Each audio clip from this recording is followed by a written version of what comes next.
We give you guys terrible sports take every Tuesday night from 6:30 to 8 o'clock, and somehow some people still stick around and enjoy us. Oh, But yeah. you know what product isn't terrible? Why Not Solutions? Why not? Why not, Ed? Why not? These handcrafted, custom, one-on-one made pieces are specifically designed To be awesome. DeLauter, high fly ball, Are you right ready? field, it's deep. Rayleigh's back at the wall, he leaps, he can't get it. Chase DeLauter with a home run in his season. And now Chase DeLauter, goodbye, deep right field, into the night it goes, and it's 6-4 Guardians. Guys, sports night. This is pretty deep. Are you ready? We are ready. Are you ready? We are ready. You are ready, you know. Will and Ed in the chair, you already know. From off-season grind to that postseason glow, we talk all sports all the time. Let it roll from the Norwich Island to the rest of the globe. It's a sports night anthem for the guys, for the crew. Highest topics on the table when it comes straight to you. Nothing off limits, every take, every show. Don't just listen, join in. Are you ready? Let's go!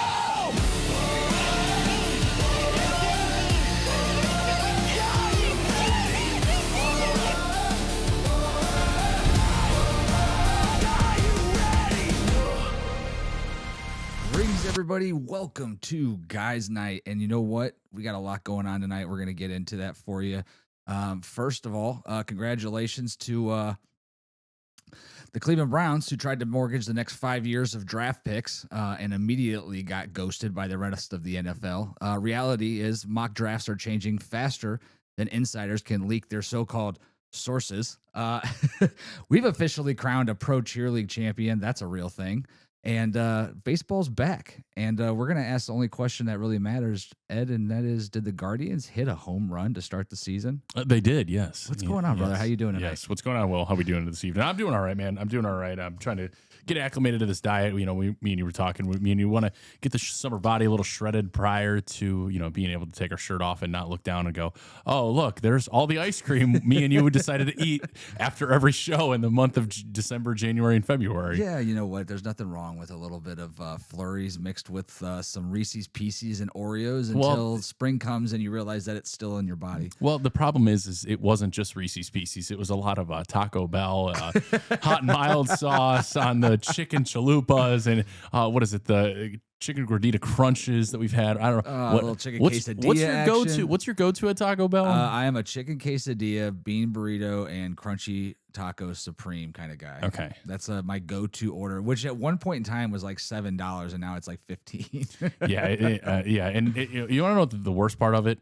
The quality of the food has gone downhill significantly. It's just as bad. I'm of the belief that some of the meat isn't real. Not all of it, some of it, mostly the beef. The chicken, I think, is real. The beef, I don't think is real. Really? What do you think they're putting in there? A lot of soy. Cattle. Just the worst of it. When I say cattle, I meant meow. Cat. You think they're taking like household animals? I and mean, you know chopping what? them up Anything and- to save a buck, dude. I mean, it could be deer meat. I mean, it could be really I don't know. whatever. I think it's real. Taco Bell, we love you. No, we don't. I'm gonna miss you. Actually, I haven't had Taco Bell all that much over the course of the winter. After volleyball games, we would go often, but we're getting way derailed and off subject. You know, people do realize that we have lives out of the show. Yeah, We're trying over 6 here. days a week. And speaking of trying, we are trying to put together a live show for draft night for the first round here. Be food, booze, good times. When is the draft again? April 28th, I believe. So we've still got about 3 weeks before Thursday. Well, April 28th is 4 weeks away because it's the 31st. 4 times 7 is 28. Will. There you go. Look at Okay, those- I'm just that's big helping boy you out. math, I'm just Ed. trying to help you out here. It's big boy math. Go ahead and like and subscribe if you guys are joining the podcast. If you're watching us new on the Guys Sports Night channel, I think we're up to a whapping 8 subscribers in our first 4 days of actually being a YouTube channel. But the Guys Night channel is doing well as well. It's up to about 4,000. So yeah, we got a lot going on. We talked about it in the beginning. Obviously, we'll start with the Cleveland Browns. They retracted their idea of trading 5 years into the future. Apparently, the rest of the league didn't think it was a good idea. Do you think it was because they didn't think it was a good idea because they were afraid they were going to hire a GM or a coach like John McDaniel who's going to go crazy and trade like 5 years of first-round picks for Tim Tebow? I really can't speak on the thoughts of anybody else. I just know that would create dumber and dumber trades to happen. And then me and you would be back here maybe 2, maybe 3 years later and go, let's review after the rule change now that the worst trades to come of this. And we'd be here now. They also redacted the contract for AJ Epinesa. You told me in the pre-show. They're not going to sign him. Failed physical, and I don't see any reason as to why online. Yeah, I mean, well, most of that stuff's going to stay private just because of the fact that you don't want to ruin that guy's career to chance to go anywhere else, although it's going to be pretty difficult to do so now. And failed physical because something small, it could be something significant. But either way, yeah, took away that signing. And then also Andrew Berry kind of ruled out the idea of bringing MJ back. Martin Emerson Jr. coming back off of Achilles injury, I believe, from last camp. And frankly, with the addition of Tyson at the outside boundary corner and Denzel, neither of those guys are going to move to the slot. Emerson's not really a slot corner. He does better on the outside. So unfortunately, he wants to, I think it's more of it's not, we don't want him back. I think it's more he wants to get an opportunity to start or compete for a starter role, which is fine. But for him, if the chance to play on one of the best defenses in the league with some of the best corners in the league, and I can only help your status, I would think, for next year. So hopefully MJ will get that stuff squared away. He'll be back with the Cleveland Browns, and we'll Was there any update on the whole Jim Schwartz fiasco? So he's not a coach now with us, obviously, but he's not down in Atlanta with Stefanski. No, he resigned. So he's under contract. He could not. They did not let him out of his contract. Okay, so it's the same thing. Like when a head coach leaves, it's kind of like the whole Sean Payton thing. Like you almost trade a contract. Yeah, which Kevin Stefanski, if you're interested in blowing some 5th round picks on shitty quarterbacks, perhaps you'd like to trade for Jim Schwartz. I think he could be available for a 3rd round pick. Sure, why not? Well, he's already got the gang back together. He's got Tommy Reese. He's got Alex Van Pelt down there. It's him, and they're reigniting the whole thing. Yeah, I'll be interested to see what they do. And Brian Robinson, speaking of which, signed with Atlanta as well.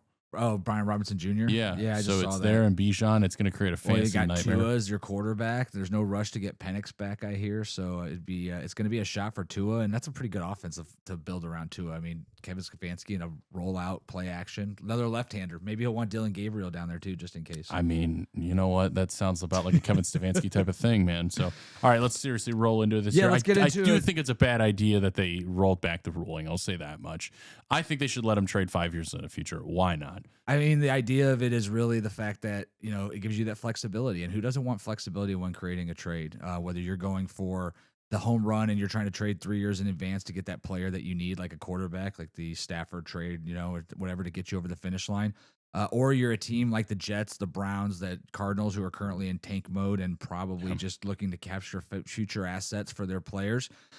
Because each year down the road, that draft pick becomes less valuable. In fact, I just saw Barry actually talked about it in his interview this weekend at the Owners Convention, where essentially next year's pick is worth a 1 round lesser value. So if, for instance, if you're getting a 1st round pick next year, that's like the equivalent of a 2nd round pick this year, vice versa. You know what I mean? Okay. So the idea that you could, I don't know if that means that 5 years from now, the 1st round pick could be worth a 5th rounder or a 4th rounder 4 years from now, 3rd rounder 3 years, et cetera. I don't think it's quite that drastic at that longer term. But as you get closer, then are you then reassessing the value of that then? I mean, the current value of a draft pick is always the highest, right? Because you don't know who the draft class is going to be 3 years down the road, et cetera. I mean, look at all the guys that kind of planned for the 2026 year, like Barry, who drafted for an extra 1st round pick this year, probably thinking that Arch Manning or somebody was going to be there. They're not. And same thing with the Jets, who mortgaged quite a bit. Now, they were smart enough to go into the 2027 1st round picks when they were talking with Indiana and Dallas about making trades. So, that makes sense. No, obviously, there's a benefit to it. I think it. Apparently, everybody thought it wasn't going to pass, and that might have been the case. That's a pretty insane rule for an NFL that's kind of stingent, not as stingent as Major League Baseball, where you can't even trade draft picks. But there's a whole different component when it comes to draft picks in the MLB. I want to get into that a little bit later when we get to the Guardians, because I do have some questions and I'm hoping you could answer them for me. But so the rules off the table. Draft is 3-4 weeks away now. It's the 23rd to the 25th. Yeah, and we're gonna get into our mock draft 4.0. So it is just over 3 weeks. So if you want to join us live in studio, hit us up, sports@guyssports or guysnight.com, night with a K. And did you just forget your own YouTube title? No, it's the email addresses. They get so confusing. Oh, There's okay. so many of them. What do You you get your gonna do? work, personal, and this. Yeah. Speaking of confusing, if you don't want to be confused about who the Guys Night channel is, you can get your very own chopping board made just like that from Why Not Solutions, one of our sponsors, premier woodworking company here in Burbank, Ohio. And anything that you're looking for, they can have it custom made. They do it one by one, and they make sure that they put their hands on everything. So that What you're else getting does the he do highest quality. besides boards? I mean, really, anything you can do. He's going to help us with the table. So I knew that. the upcoming table is going to be pretty awesome. He does Should a we lot get of some stuff custom? Should we get a custom like cigar box? Yeah, That'd we be actually cool. talked about that. You know, some of the stuff that he does too over there at Why Not is they do like, do you remember those dinosaurs where like you had to take the little pieces of wood out of the things and then you like built them and they were like little skeletons? I don't know. So there used to be these things and they still make them. It came in like a sheet. Yeah, and you it out. popped them Yeah, all yeah, out, okay, and then yes, you put yes, it together. sorry. It looked like dinosaurs. So they make all kinds of like 3D puzzles and stuff like Oh, that out sweet. of wood. Plaques. They do a lot of stuff for military and veterans and stuff like that. If you're looking for a specific veteran plaque to memorize either your service or a loved one's, look them up. Why Not Solutions? Link in the description. But yeah, so we're gonna get into our mock draft 4.0 here. But obviously, the one thing that happens every single day leading up to the draft, really from the day that the Super Bowl is over until now, is draft position changes Yep. on the daily. Yep. You know, what do you think about the rumors that Ty Simpson could go as early as 6 to the Cleveland Browns? I don't buy it. I don't buy it at all. I don't buy I this thing. think I think this that is a they're whole trying really marketing, hard like- to get him up there into the first round after he came out when he could have stayed another year at Bama. So no, what I think is ultimately, and I saw this online as well. It's whoever's talking about it, which is Dan Orlovsky, is really pushing really, really hard for this, and it's because Ty Simpson and Dan Orlovsky are signed to the same agency. So you can kind of imagine Read between the lines. Yeah, there's Yeah. definitely some. No, again, could Ty Simpson go in the first round? Maybe. I mean, Could he does Ty have Simpson some be in the ties to second round? Munkin too. I thought that was pretty interesting. I thought I didn't see that. I didn't know what he's he got was. some ties to Munkin. I don't remember what the ties are, but they're family friends or related or something to that nature. Which I think they're related actually. Yeah, go figure. Just what we need is another quarterback. Again, I don't see a quarterback worth taking in this class. And we're gonna get into the BPA versus fit situation here in a second. Yeah, But I don't want Ty Simpson anywhere near this team. I 100% agree. I think that you're either Shador and you put every effort you can into making Shador successful. Because, you know, it's funny, as we all talk about the quarterbacks of 2027, let's not forget that a year ago, people were saying Shador was a top 2-3 pick. Now he slid to the 5th round. Who knows what all went into that? There's all kinds of rumors and talk A about lot of speculation of his interviews. his that went the worst. interviews, him telling teams he didn't want him to draft him. He didn't have an agent. Like, so much went into that. Didn't his dad represent him? He didn't really I guess. I mean, together maybe they kind of did a piss poor job of it. And there's obviously something that goes into being an agent and getting players ready, like we just talked about Yeah. with Ty Simpson, right? Like they're going to be talking about Monroe Freeling, who before the combine was a late first round pick at the very best and undiscussed at all. Now he's being, you know, brought up as a potential for us at 6 just because he played left tackle. And wasn't necessarily one of the top, but either way, so getting back into it, I don't know if that's what did it, but either way, Shador's still here. He showed some Right. flashes last year. You have a new system coming in. Hopefully, at this point, they've addressed the offensive line, and they're going to address wide receiver and some targets in the draft. Yep. And hope maybe there's even potential trades. Barry's been known to make those 5th round trades for wide receivers, whether it be Jerry Jeudy or, you know, even going back to Amari Cooper, that paid off really well. So there's potential for them to do that, which would be a huge help for us. And could give Shador a chance to be successful this year. He could be our franchise quarterback. He's had 7 games to kind of show us. I'm not ready to write that possibility off. I'm still prepared that we might have to take one in 2027. I don't want to jeopardize that chance. I'm fine with that. But ultimately, like, let's not, you know, just give up and draft another quarterback right now that we have to. Then at the end of the year, what if we still don't know? Right? Let me ask you this. What are you willing to sacrifice? Shit hits the fan, stuff goes wrong, season wasted again. You're up there and you want to grab the best possible quarterback. What are you willing to sacrifice for it? Well, it depends. Honestly, it doesn't depend on anything. If I would give up everything. Okay. I mean, I just think about it. If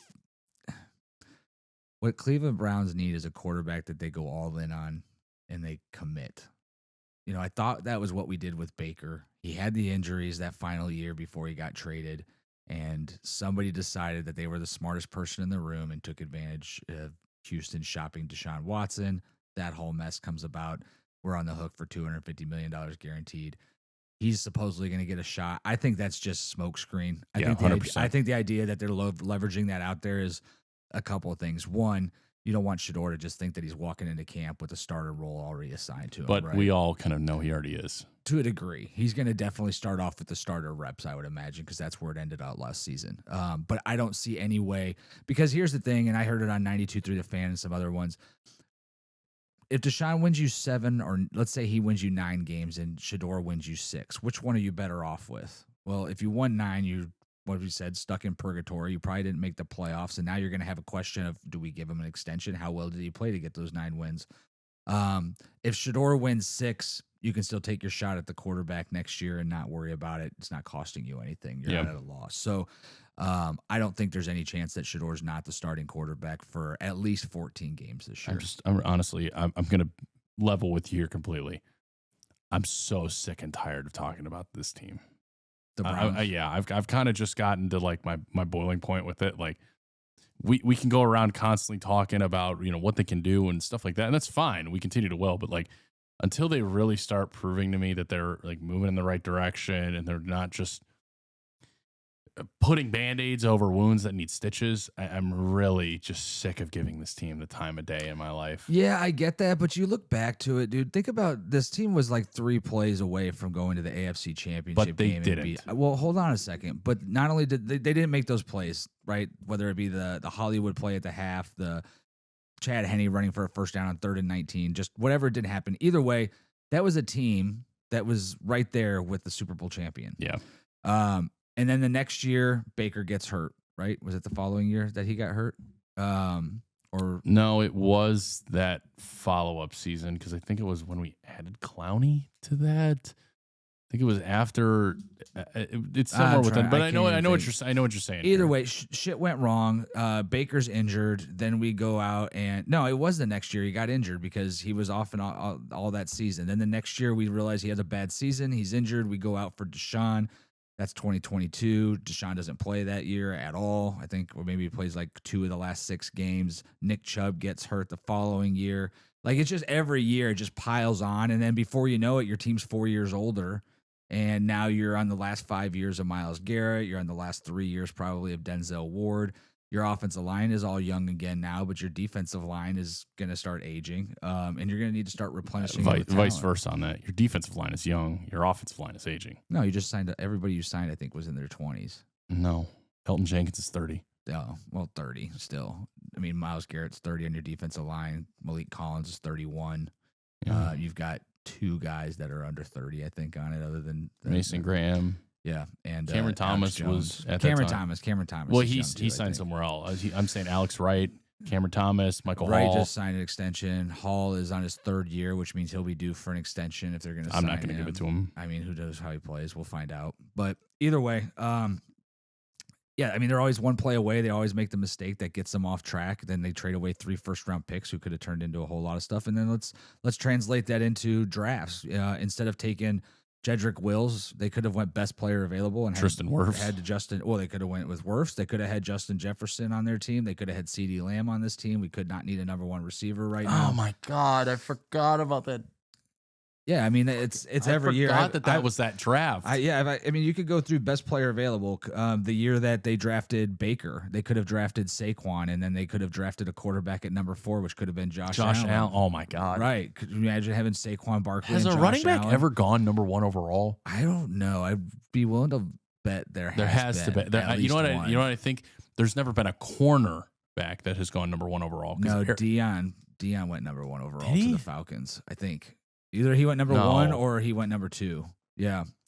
Either way, best player available that same year that we didn't take Justin Jefferson or CeeDee Lamb. We didn't take Jordan Love either, who was drafted that year late in the first round. Oh my! Well, that's fine. Jordan Love pisses 2017, you took Miles over Trubisky. That's best player available. That worked out well for 100%. you. We had the 12th pick that year. Well, you technically could have drafted Mahomes.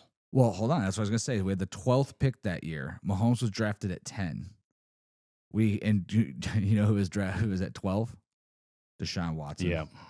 So realistically, you could have had Mahomes or you could have had Watson way back then for 3 less first round picks. Instead, you Deion Sanders was the 5th overall pick. Instead, you traded down to the Texans and got Julius Peppers, who then you kicked out of town when you did the Odell trade. No, what? No, you're getting this wrong. Julius Peppers never played here. I'm sorry, not Julius Peppers. You're thinking of Jabril? Jabril Peppers. Yeah, traded in New York with the 3rd and the 1st. Yeah, to get Odell. But that was the same year as Watson and Mahomes. So you went from 12 down to 17 to pick. They could have also taken, honestly, because that draft that was Garrett, Jabril, and David Njoku. You could have drafted. Yeah. You could have drafted Mahomes. Yeah. Justin Jefferson wasn't in that draft. No, that's a different one. TJ Watt and I forget who else. I'm drawing a blank on that. There's that quite class. a few stars in that class. Njoku worked out. If you would have had Njoku and you would have traded instead of having Jabril Peppers, you would have had Patrick Mahomes, Myles Garrett, and freaking Njoku. Oh shit. So that goes down to the best player available. So let's talk about this. The big talk right now is everybody's saying at 6, you either take a wide receiver or you take an offensive tackle. Yeah. Let's be honest. At offensive tackle and wide receiver, they're both a need, though. They're a need, but there's not a player on the board who we would say is a number 6 worthy wide receiver or tackle if we didn't need one. Yeah, I mean, I'm not in love with any of these wide receivers, to be honest with you. I like my biggest fan that I like, who I personally believe is most complete, is Omar Cooper Jr. in the later half of the first round. But I just saw him mocked to the Ravens at 14. Actually, yeah, he's moving up boards. Yeah. I don't think he's going to be there at 20. I don't think he's going to be there at 24. No. I'm interested to see. And could you pull up my draft? Because we might as well just move into this as well. Well, hold on. Before we do that, we're going to move into the draft. We're talking about like the values, though. I don't see an offensive lineman there for us that could fill left tackle, because your left tackle spot's the only spot open left. Right. You're not moving Titus Howard there. You're not moving Alton Jenkins there. We're going to get into the draft, and we'll talk about this argument as wide receiver, tackle, or do you just take the best player available? I think I'm more the best player available, but has running back value changed? Yeah. Like, again, is it back? In terms of like they're like super, super valuable? Yeah. I don't think so. Because you got to look. All right, so if you remember, like when Nick Chubb was tearing it up, no pun intended. Ouch. Brutal. Ow. No, but when Nick Chubb was tearing it up, yep, he was refusing to take a smaller deal, not necessarily because he didn't want to, but because he didn't want to hurt the other running backs. That was at a point like 19, 20, 22. That was at a point where like running backs were starting to get degraded. There were no first round picks. In fact, there was no first round running back taken. Where's my notes? In 22 or 2024.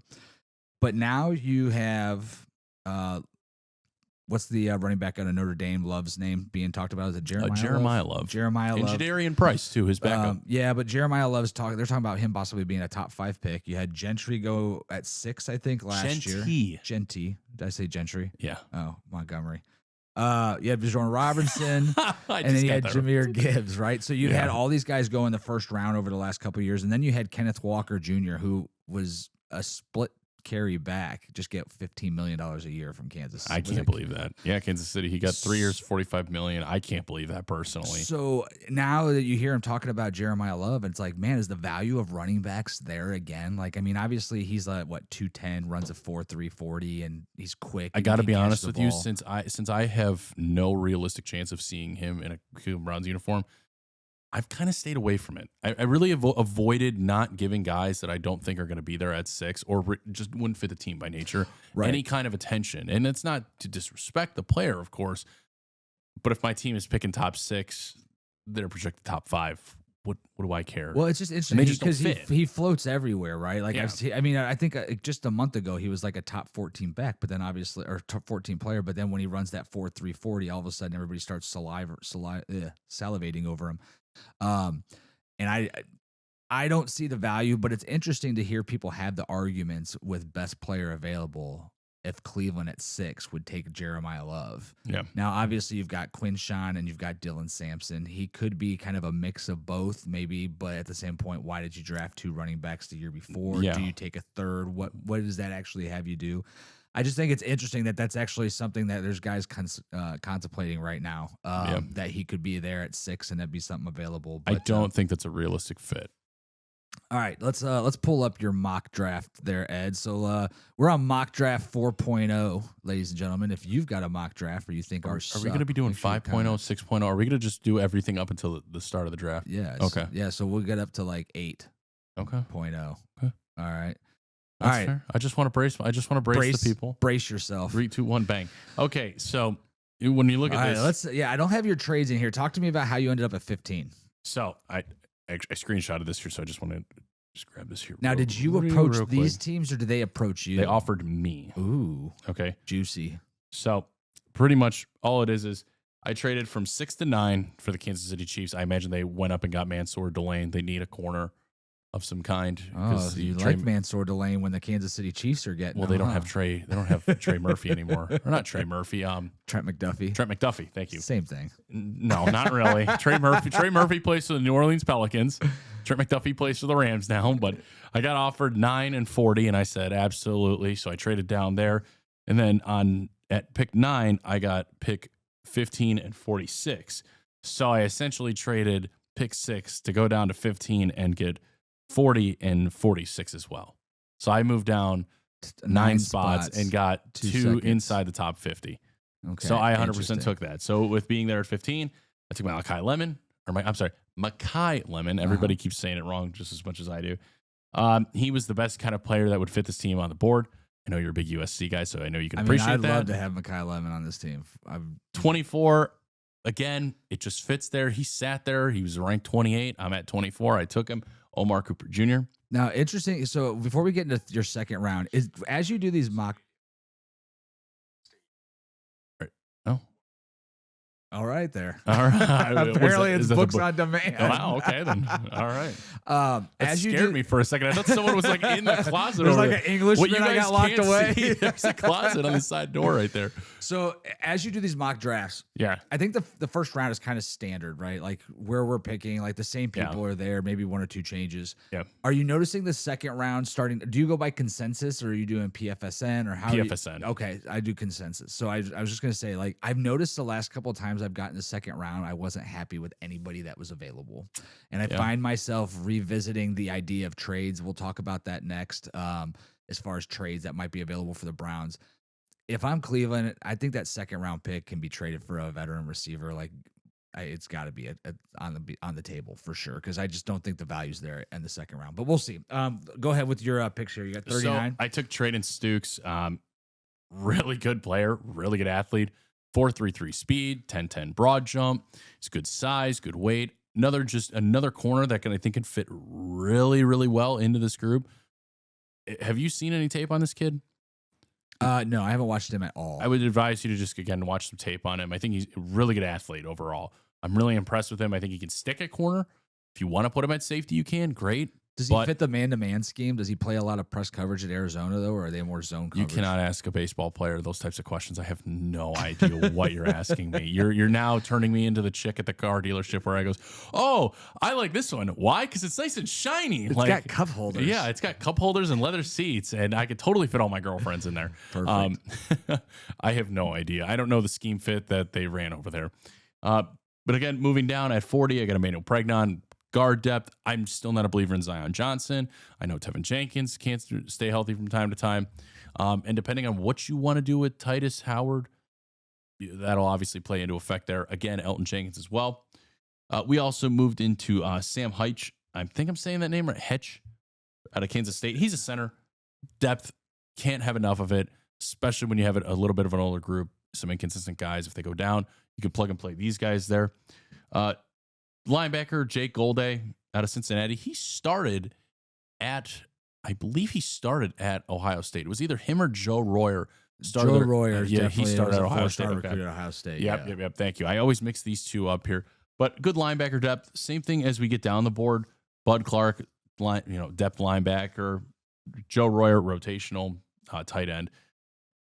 He didn't have any drops last season. No. Didn't have any drops at all. That's impressive. Didn't have a ton of receptions and wasn't targeted too heavily, but when he was, it was awesome. And then Jayshon Barham, And then I traded the last 2 7th-rounders for a Cincinnati 7th-rounder later on just next year. I'm like, you're not realistically, you're not going to draft 10 players and expect all of them to make the team. So I just said, hey, I'm just kicking the can. Give me a 7th-rounder. You guys can have 2 7th-rounders later as well. Wow. Okay. So a lot of this, again, past pick 70, it's all or even at 70 and down, it's really just depth pieces that could fit in, plug and play. They're guys that ultimately they're not going to probably start. They're going to rotate in there from time to time, but they're decent to have. There's good upside in all these guys. The only problem that I have, and I don't want to get too far ahead of myself when I talk about these guys, because we do have some sleeper picks that we'll talk about a little later. So I'll touch base on them. All right. So it's funny when you look at that. I love the first 2 picks because they address the wide receiver in the room, their wide receiver need in the room. And you got 2 really good run after the catch guys. You got 2 guys that can make plays, run great routes. No height. That's the only downside to them both, I think, because the wide receivers we have. Judy, I don't know what he'll do, and then you've got Tillman, which I think he'll stay on there for another year, but he'll be gone. So you're missing that 6'3", 6'4", 6'5" receiver. But I'll have to look into trading Stooks to see how he plays. I like Emmanuel Pregnon. He's been on my board a couple of different times where I've picked him up. If he's just there, like there's no point in not taking him. Like it's a great. I mean, people want to crap on the fact that it's a guard or it's an offensive lineman. Like, who really cares? It's not this flashy player. If the best player on the board is right then and there, I want you to take him because I'm going to be happy with the fact that this O-line is going to be rebuilt because then Shador feels more comfortable and can play better. Yeah, it's interesting as you look at this, right? And you see the different ways that things are being put together. I'm starting to look at players in that 3rd and 4th round, and you got to start to see where the real hard work comes as far as the scouting department goes, as far as the GM's job, right? As far as being able to kind of dictate that draft board. And Barry said, starting next week, really this week, beginning of April is when they start kind of doing their ideas on where guys are going to go. They'll start doing their personal mocks and kind of figuring out where they think the board's going to fall. And it's interesting to do that because every time I've done a mock draft online, and don't get me wrong, I've done 7 or 8 or 9 at a time. Mm-hmm. Everything changes across the board. So I'll pull up mine. Mine is kind of a little crazy. So for those who are listening, make sure that you guys like, subscribe, follow. Love to hear your complaints. Love to hear everybody have their own kind of ideas on what they would do for their mock draft. But my original mock draft was actually not my current pick at 6. I actually had Mansour as my cornerback pick at number 6 because I have this weird feeling that Barry's going to do something off the wall at 6. And I was like... In drafting a cornerback 3 in an already talented room. So makes total sense. If you've watched Mansour's tape, he plays a tight one-on-one coverage. He was in the mid-90s through PFF rankings all year round. Easily in game 1 versus Clemson proved that he is the best cornerback in college football right now.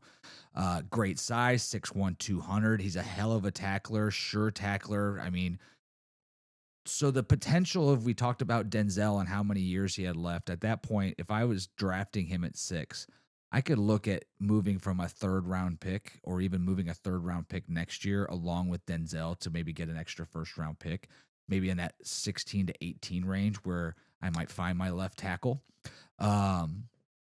Because I mean, if you have Sauce Gardner last year managing 2 1st round picks and a 4th, if I can give up a 3rd and Denzel and get back into the 1st, the value's there for it for the team that needs a corner. Would you take like 33 and 34, like the just outside the top, just outside the inside, or just straight outside? Up?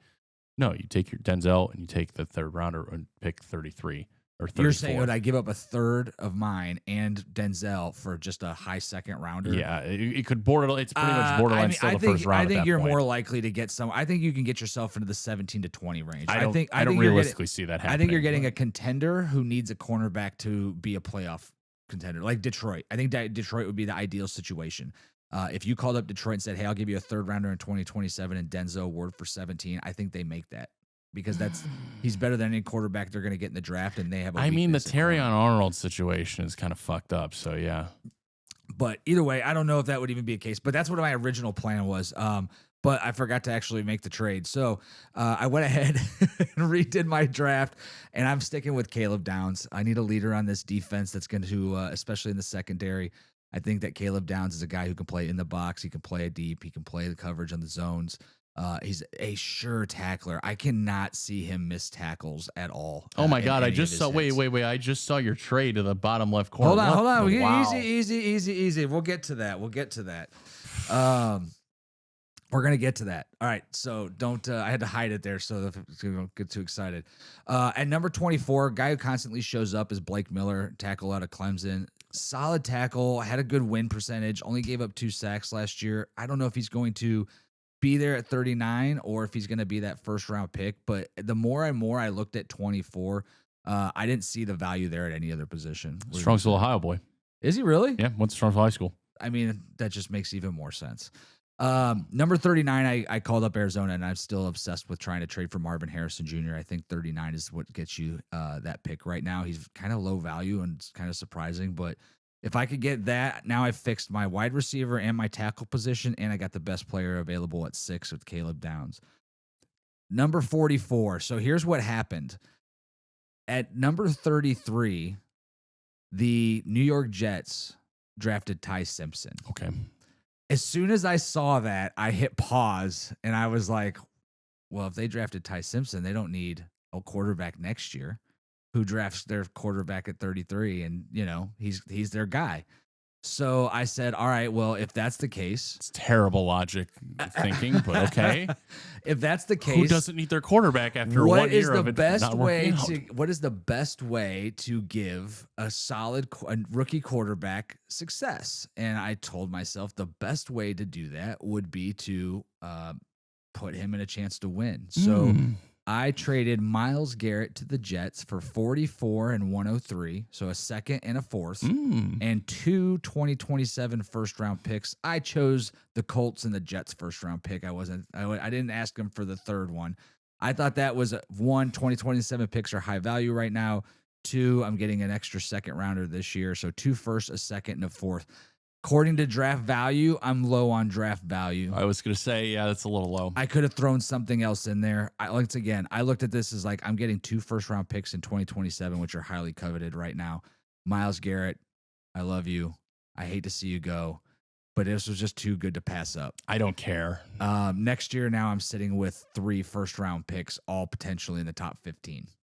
I'm in line to get my quarterback, and if I don't need a quarterback, there's Jeremiah Smith, there's Colin Simmons out of Texas, There's plenty of other players. If I don't need a quarterback because Shador sets the world on fire this year, and I have the first overall pick, I can go ahead and get 3 more first-round picks because somebody will trade up for that first-round pick and give me the moon. We'll see what happens. So you finally are on the train with me of trading Myles Garrett. I'm not on it unless it has to make sense. I don't want a first-round pick from. So I don't want Buffalo's first-round pick for the next 3 years. I don't want the Rams' first-round pick for the next 3 years. I want extra first-round picks next year, and I need them now because that changes the whole focus of the rest of my draft. Number 44. After I make that trade at number 44 with the Jets pick, I take Anthony Hill Jr., linebacker out of Texas. I'm going to stop you and just tell you your logic is stupid. Why? The Jets draft Ty Simpson at 33. Yeah. And your initial thought is, oh, they don't need their first rounder next year. They have their guy. Yeah. No. Why would they draft a quarterback if they're going to throw all their eggs in the basket for a quarterback next year? Yeah. Well, what if he stinks? What if Ty Simpson doesn't work out and they need that first rounder to draft a quarterback? Well, what if they've done their diligence we're and they're taking a quarterback at 33 and they actually didn't take him? Jets. Okay. Yes, which means it doesn't matter who their quarterback is. He's going to suck. Right? Exactly. So they want their first rounder next year so they can draft another quarterback. I'm telling you right now, dude, I think if they took a quarterback this year, they wouldn't take down the New York Jets having Myles Garrett. That's like football freaking just media dream. They'd all be excited. That is Myles Garrett's worst nightmare. I think he wakes up in a pile of cold sweats. Well, I don't know that Myles would necessarily go over there, but hey, he would be paired up alongside Arvell Reese. Because that's who the Jets took at number 2. Okay. So Arvell Reese and Myles Garrett on the defensive line, dude. They don't. Wow. You mean a rookie that Myles Garrett has to pretty much reteach everything? And then at 16, they got Mekhi Lemon. So they had Mekhi Lemon, Garrett Wilson, Garrett Wilson at wide receiver. Ty Simpson Brees be their quarterback. And then they've got Myles Garrett and freaking Arvell Reese. That's terrible. That's good offense. bones. That's good bones. Yeah. That's good bones. Yeah. Anyhow, back to my mock draft. You're ruining it for me. Sorry, but Anthony Hill Jr. While I was looking at second round picks, this was just a guy that I started watching his tape, and dude, this dude flies sideline to sideline like nobody's business. Him alongside Schlesinger would be so disgusting. It's gross. Especially with the news that, it looks like we're not going to see JOK ever again here in Cleveland, which is like the saddest thing ever. Anthony Hill Jr., I think, plays a role with that side-to-sideline tackle ability. Still, and by the way, great blitzer. Had like a 40% blitz success rate. So, number 70, Zachariah Branch, still hooked on putting a slot receiver with return skills. I'm tired of us trying to find third-rate returners and just be like, bring them in, and they always blow out either their Achilles, they get their knees injured, they can't catch the ball, they fumble the football. I want a guy who can return punts for the next 6 years. Are you referring to Anthony Schwartz? No, not even. Well, Schwartz was one of them, but then you had terrible. Jakari. Jakeem Grant? No, was it Jakeem Grant? Yeah, we signed him from the Dolphins, and he ended up tearing his ACL twice. Yeah. Yeah. Back-to-back years. Yeah, and then I forget who we signed That last man got year. paid $16 million to do nothing. Well, tear ACLs, not anybody else. If someone if someone paid you $16 million and you tore both your ACLs, would you be happy? I mean, I'd be happy with $16 million.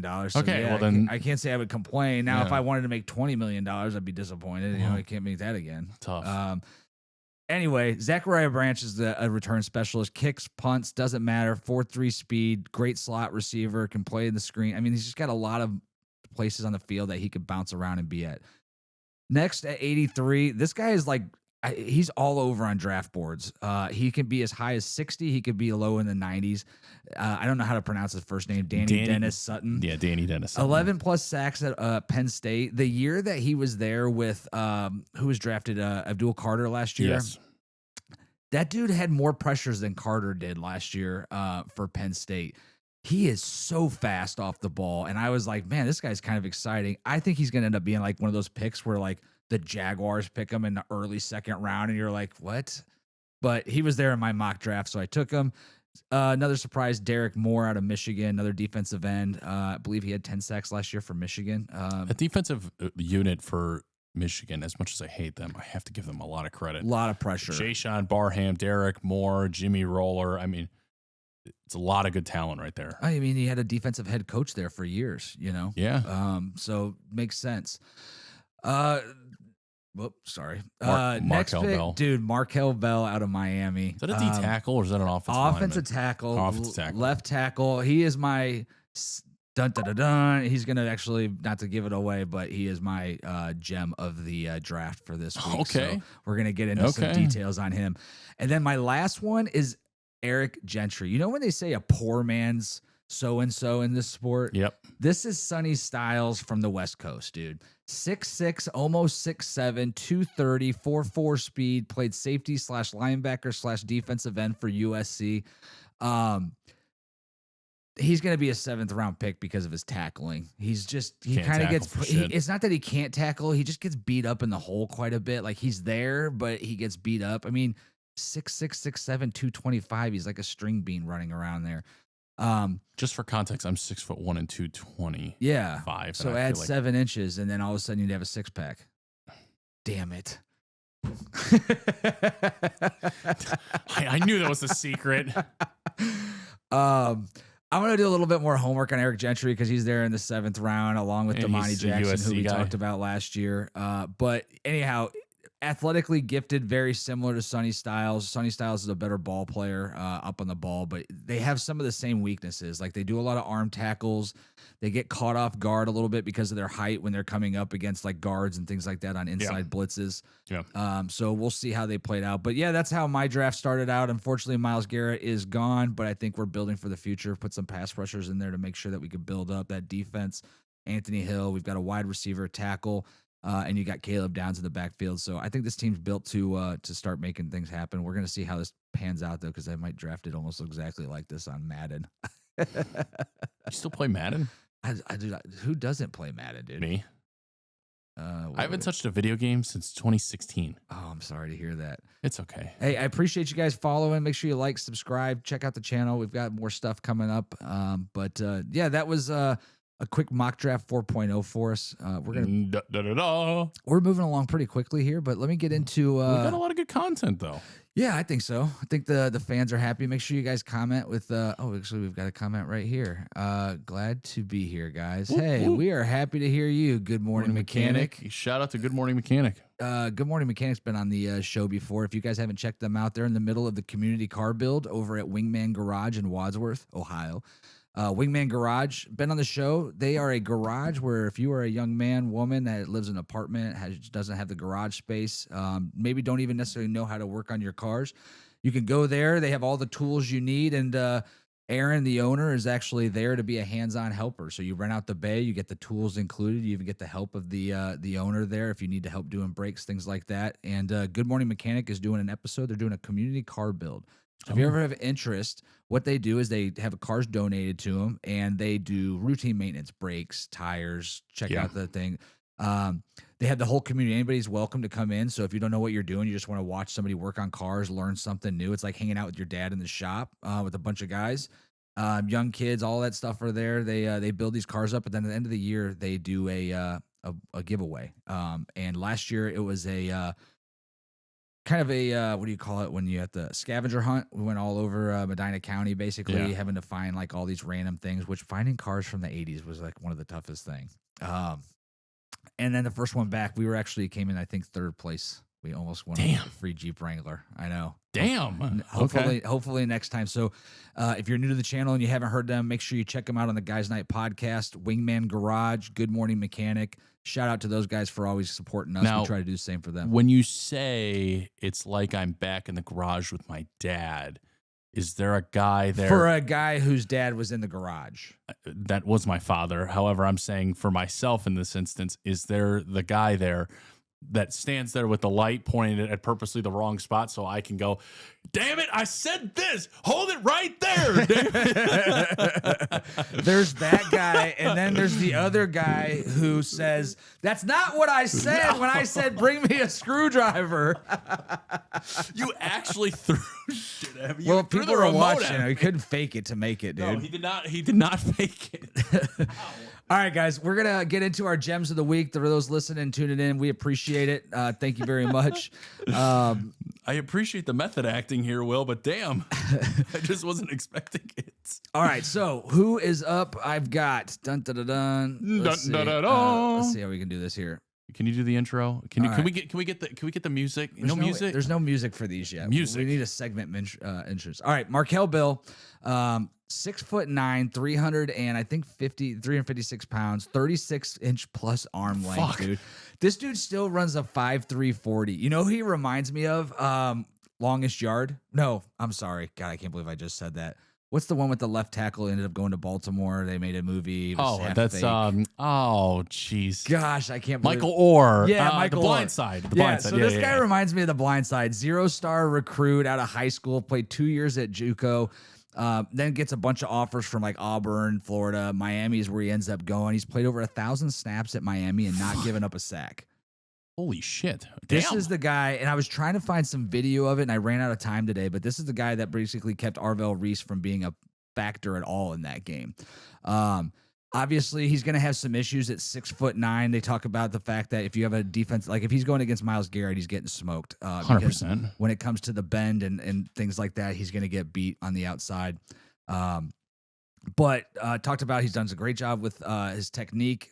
He's been on an upward trajectory since he's been with them. Pass blocking is phenomenal, but his double down techniques on run block is just clears lanes like nobody's business. If you guys watch Miami in the playoffs, you know what he's talking about. But he's just got this crazy size about him. And I was like, if you're taking him in the 5th round, you know what he reminds me of is he could be a DeJuan Jones. Yeah, I was just going to say, like DeJuan you might Jones. just get that guy that, you know, does really, really well. And hopefully, unlike DeJuan Jones, isn't injured all the time. So that was my gem of the week. Let's talk about who you've got up here, Ed. Yeah, I got Joe Royer up here. No, that's not Joe that's Royer. Markel Bell. Do I have him? Wait a minute. Here, click the. There we yep, go. There we go. Once So- again, if you're out there and you enjoy podcasts, you'd like to be a producer, be part of the show, we'd love to have you here to make sure you can control the board. And we can just You know what talk. we need to do? We need to start giving intern credits. Intern, can we do that? I don't know. Can we just say are we that an official business? Yeah, we are Okay, an then we official can give business. intern We credits. got an LLC. Yeah, intern we credits, can. dude. Yeah. So for a young college student out there in the Kent, Akron, High Cleveland school student. State, or Would be high school student, no, right? you would need intern credits. at you could- college? Yeah. I didn't go to college, dude.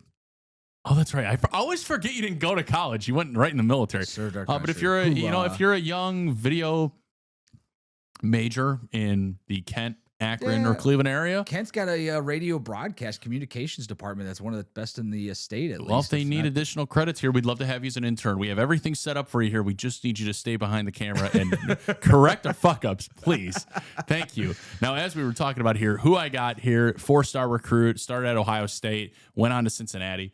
Joe Royer. He was a first team all Big 12 performer. Again, he's more or less projected in the 6th or 7th round. They like to give grades out on like a number scale Sure. of where Joe Royer could be. It's a backup that could be an average starter. Yeah. Now, I don't think he's going to be anything crazy special by all means. Again, projections are projections for a reason. But if he's in the right system, guys that play 21 personnel, a lot of 12 personnel, he's going to be a great blocking tight end who can catch the football. Blocking is going to be his first and foremost love. Catching is going to be his next specialty. But again, he had no drops last season. Yeah. He had 4 touchdowns, not a ton of yards. So when I was putting the graphic together, I pulled up some stuff. Like obviously, there's in there great catch radius, decent football IQ, handoff quarterback or handoff. What's it called? Gosh, I'm trying to think of hand-eye coordination, safety valve for a quarterback. Yeah.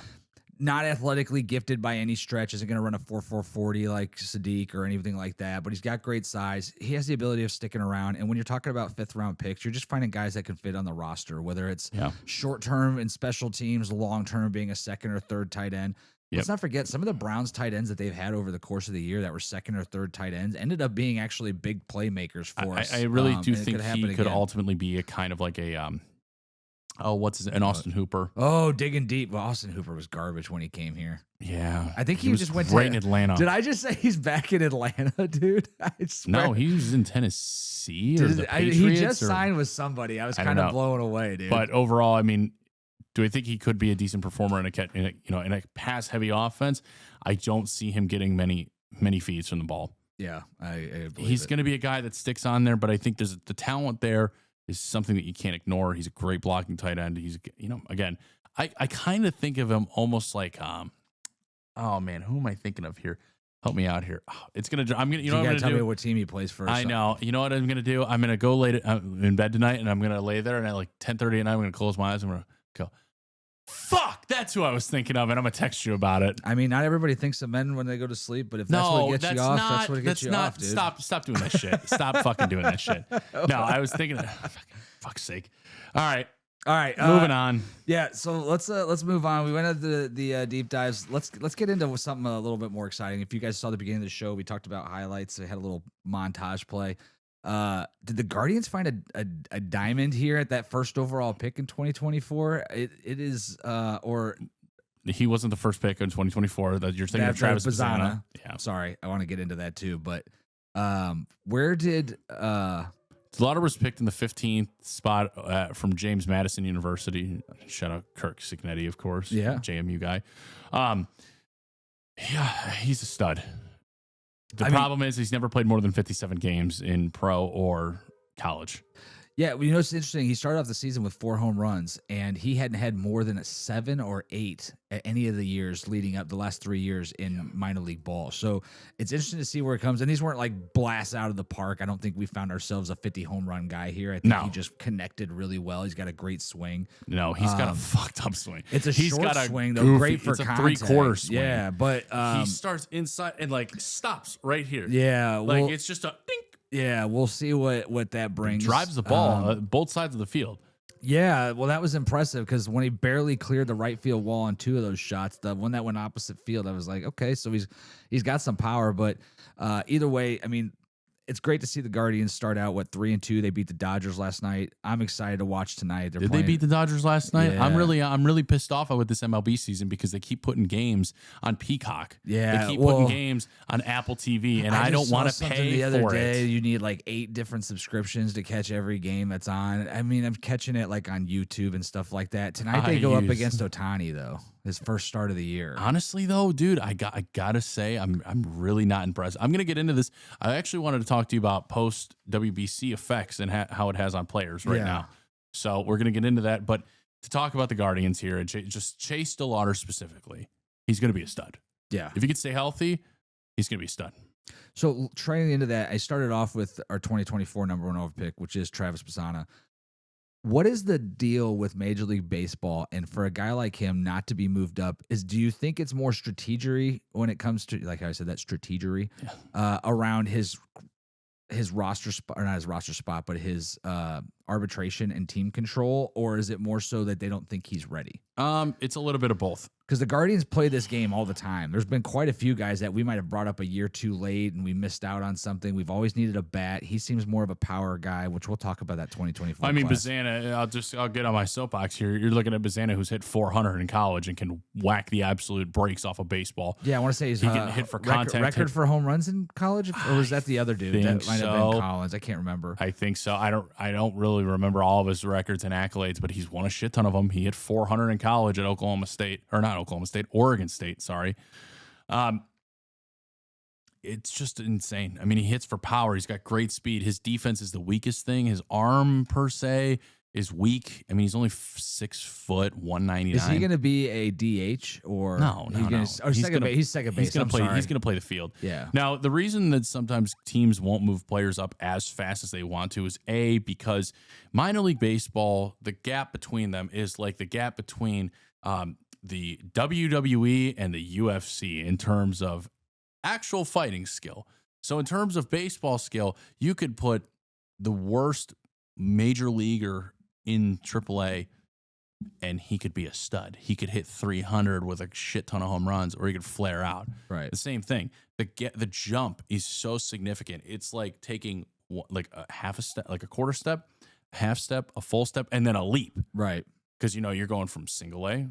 Okay, you take your half step to double A, you take your full step to triple A, take your leap to the major leagues. Yeah, and I would imagine most guys that are taken inside the top 10 of that first round are guys that could have really essentially skipped at least single A and probably only spend a little bit of time. It depends on how aggressive your guys' farm system is and the philosophy behind the guys that are trying to really like player personnel, guys that are in charge of the development of these players. Some guys like the Oakland Athletics, they just, hey, Nick Kurtz, yeah, you've played 15, 20 games in minor league baseball. Sure. Go play first base. Bring him up and then he wins Rookie of the Year. Yeah. Whereas the Guardians, they have guys that have been in AAA for 3 seasons. Yeah. I mean, it's ridiculous. And they don't want to give up on guys because if somebody else picks them up, tweaks some things and fixes them, they pretty much just got to play for free. We just talked about it during the WBC, right? A prospect that they let go that ended up being the number 2 overall prospect in baseball now. Junior Caminero. Right. Yeah. So, yeah, I can imagine that's tough to beat. And, I mean, we went through a point in time when it was the Indians, and we're going to get in, shout out to our future segment, Top 5. We're going to get into our favorite baseball players of our lives. Mine's a top 5. Ed had to be difficult and wanted to call it. I picked the 5th player. I picked the 5th player. Okay, I picked the 5th player. He wanted to change the subject to the Mount Rushmore, Guys Night Mount Rushmore. So okay, either way, it's such a pandering pick, but it's true. When you have the '90s tribe, though. There was players that we lost to having to get rid of them because we didn't have space to bring them up. You talk about Richie Sexson, Brian Giles. Like, these were talented outfielders that, and a first baseman that when we traded Richie Sexson, I think he ended up on the Reds batting like 400 for 3 or 4 seasons after we traded him. So we were so stacked with talent, especially in the hitter lineup, and we had a team full of veterans that you weren't going to replace. Albert Bell, Manny Ramirez, Jim Thome, Omar Vizquel, Kenny Lofton. Like, the list goes on. The team was so stacked. I saw a thing the other day. How did this team not win 3 World Series? It's like one of the absolute crying shames of baseball. I think Secret Base on YouTube even did like a whole documentary of really? The dynasty that never won. Yeah, I mean, it's one of the greatest teams. The greatest dynasty to never win anything together. Well, we totally Cleveland that thing up. No, Jay Cleve, I did not feed the dogs. Shout out to my wife for her comments. I did not feed the dogs. So thanks for listening. It's funny. And commenting. Make sure you like and share. Get yourself a supportive wife. So yeah, we've seen those prospects that we had to let go or had to like get out of the series. So what is the benefit of keeping somebody like Bazzana down there for, whatever it is? Let him develop. And just let him soak it up. And Again, what position? He's a second baseman. Yeah. So who's the second baseman right now in the guards? Brian Rocchio. Okay. So Rocchio, obviously World Series favorite from 2 years ago or 3 years ago, I should say, right? Wasn't Rocchio part of that World Series team? What are you talking about? What do you They mean? haven't been to the World Series in 10 years. Has it been that long? Yes. Why is Brian Rocchio? Was he on that team? No, Against the Cubs? he was 16 years old. I don't even know where that came from. Bro, what are you talking about? I don't know, dude. Now, the meme that went around a couple years ago was playoff Rocchio because he went absolutely ape shit in the playoffs and he played great. And he played great. Maybe I just tied the two together. I don't. You're going nuts. God, was dude. the last time they were in the World Series? That Cubs game was 10 years ago. Yeah. Man, what a great time to be a baseball. Dude, summer 2016. It's funny. Okay, I'm gonna get on my soapbox you go here. from the freaking Summer 2016. It's the greatest time on the planet by far and away. Yeah. Okay. The greatest music, the greatest weather, the greatest. Whoa. Not music. Let's be real. Okay. But- This is a generational thing. So you're just let me do what I need to do real All quick. right, Okay. right. The best music, the best vibes, the best weather, the best ever. If you were 14 to 18 years old you know what, honestly, 14 to maybe even 25 years old in summer 2016, you had the time of your life. Okay, you can ask your wife. She was at that point. It was the greatest time ever. I was living my life back then. I was at Game 7. Well, I wasn't at Game 7. I was downtown for Game 7 that year for the Cavs championship. I did not end up going to the World Series. My buddy did. I watched it from a bar and had a great time. So yeah, I mean, that was a hell of a fucking year for Cleveland sports. The Browns were, I think, 1-16 actually that year. You mean 1-15? Was that the 1-15 year? Yeah, I don't know. Either way, the Christmas miracle. We totally Cleveland up that Cleveland summer. But it was the best summer. It was the best summer ever. The Cavs won. The Indians were playing great. Yeah. I missed the Cavs championship celebration. Parade. Yeah, I had to start my job. That was the first day I started. Was that parade day? Oh wow! Yeah, I couldn't call off. What was I supposed to do? Dude, when the Cavs won that championship, me and my buddy were downtown. We walked around downtown till 6 a.m. I drove home, changed, and went to work at 7:30. And I didn't do shit all day. All I wanted to go do is go back downtown. That's funny. Like it was an epic night. That's funny. But no. So the reason you keep a guy down there again, it's for growth. It's for that purpose. Now, when it comes to arbitration manipulation and stuff like that, there's a certain point in the season, I think it's actually in like the end of May, where it's like after the All-Star game. No. It's before that, to the point where it doesn't even count as their next year, like because they can't physically get a full year of games in until for them to qualify as a 1 year, like as their first official 1 year service time. So it's all service time manipulation. It's all type of math type of stuff. I mean, you have 6 years with a guy, in his first 6 years, to figure it out. Did I just see a couple of contracts that were rookie contracts get out to like 8 years, $100 million? That's your post rookie contract. I mean, you can get you can get a 13-year long contract. I mean, look at Ronald Acuna. Yeah. He signed an 8-year, $100 million contract after he was, I want to say he was only like 18, 19 years old. Wow. He was also an international player as well. So he didn't have to go through that whole process, but yeah. Interesting. Yeah, I mean, contracts are going to get crazier and crazier with the MLB. I don't know how they're going to change things up and how they're going to do stuff, but overall, to get in the Guardians here, Chase DeLauter is this only hope. I want to tell you this really quick, okay? I want you to understand this really quick. I'm going to break this down from the actual meaning perspective. So when I talk about OPS plus, it's a baseball statistic that normalizes a player's OPS. So all it talks about is it measures a hitter's overall production, focusing on their ability to reach base and hit for power relative to their peers. So on the scale of how they measure these players, 100 is league average. Okay, so if you're at a 125 OPS plus, you're 25% better than average. A 75% or 75 OPS plus, you're 25% worse. Okay. Okay. So I want you to, now again, this is overreaction season, but I want you to understand this. These are the OPS pluses of this team currently. Chase DeLauter leads this team at 292, meaning he's 192% better than an average hitter. Okay. Rhys Hoskins is next at 272. David Fry is at 173 or 137. Brian Rocchio at 113. Okay. Now you get down to where these play. This is why this team absolutely stinks, and I hate them. Daniel Schneemann, a career utility man, 58 OPS plus. He is 42% worse than the average MLB hitter. Stephen Kwan, 36. He is 64% worse than an average hitter. Ouch. Jose Ramirez at 22. Now, I don't really care personally what Jose Ramirez's OPS plus is because he's going to somehow turn the season around and make it the best season he's ever had. Sure. Angel Martinez, 21. Here's where it gets really fucked up and bad. Kyle Manzardo is negative 12. He is 112% worse than a league average hitter. Wow. CJ Kafis, negative 15. He is 115% worse than the league average hitter.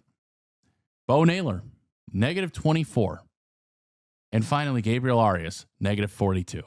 So what are we're talking about the current state of the roster, right? And where they stand. Listen. 4 games in, 5 games in. Yes, to put this into perspective, to be 142% worse than an average hitter, I mean, you are the single worst at your position. But at that point, anybody could start off the season 0 for 9 and be at that same level. I'm glad you mentioned that because I actually wanted to tailor right into this topic of pre and post MLB or WBC. Pre and post WBC? Post WBC, I'm sorry. Okay. Sorry, got a little too excited there. So, what do you think Ohtani's currently batting right now? If I had to guess, I'd say he's probably batting like 315. $125. Wow. Okay. What about Bryce Harper? I mean, fucking Bryce Harper didn't bat for shit in the fucking World WC, so he's probably like a 150 hitter. Oh no, worse. 0.91. And he's not 140% worse than the average hitter? Oh, it gets better. It gets better. What about Alex Bregman? No idea. 231. That's bad. Yeah. It's above the Mendoza line, but it's bad. Aaron Judge. Oh, he's probably batting 200. $154. Good luck. Gunnar Henderson. 200. 0.083. And you want to know who's on it? And that's the worst. You want to know the best? Yeah. Our boy Bobby Witt. Yeah. 364 batting average. Yeah, Bobby Witt's just fucking ridiculous. Roman Anthony, 308 batting average. Ernie Clement, 308 batting average. Is Witt in where's Witt? Yeah, he's not in Colorado. No, is he? Kansas City. Kansas City, that's right. I'm sorry, dude. When it comes to other Major League Baseball, I have a hard time watching the Guardians for 180 games. In fact, I just started calling the Guardians like 3 weeks ago. They're still going to be the Indians. I don't care what absolutely anyone thinks or cares. Okay, they're going to be the Indians. And yeah, that's pretty much all I had for you. Oh, I got this one for you. Guess my favorite player, Mike Trout. Yeah, guess what he's hitting? Yeah, 462. I just saw 2 homers, 6 RBIs. Leads the league in games, plate appearances, walks, and OPS and on base percentage. You don't even have the biggest stat in there. I think he has 3 stolen bases in 1 game. A vintage Trout right there. Yeah. A 1573 OPS. Okay, that is insane. I just saw the other day, they're like, if this is officially Trout coming back from injury and he's healthy, like this is the best thing for baseball. This is the best. Yeah. This is the best. You are going to watch the greatest player ever play. Oh, this is so great.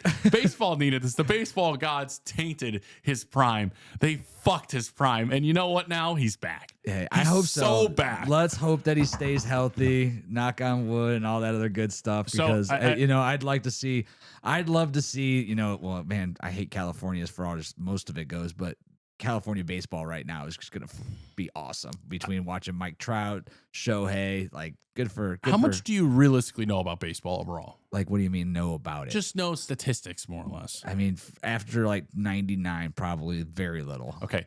So OPS is a measurement scale of like how an overall player is doing. Yes. So anytime you look at that, you may not, this is even for the listeners, anytime you're looking at OPS of a player, don't look at batting average. Don't look at their home runs or anything like that.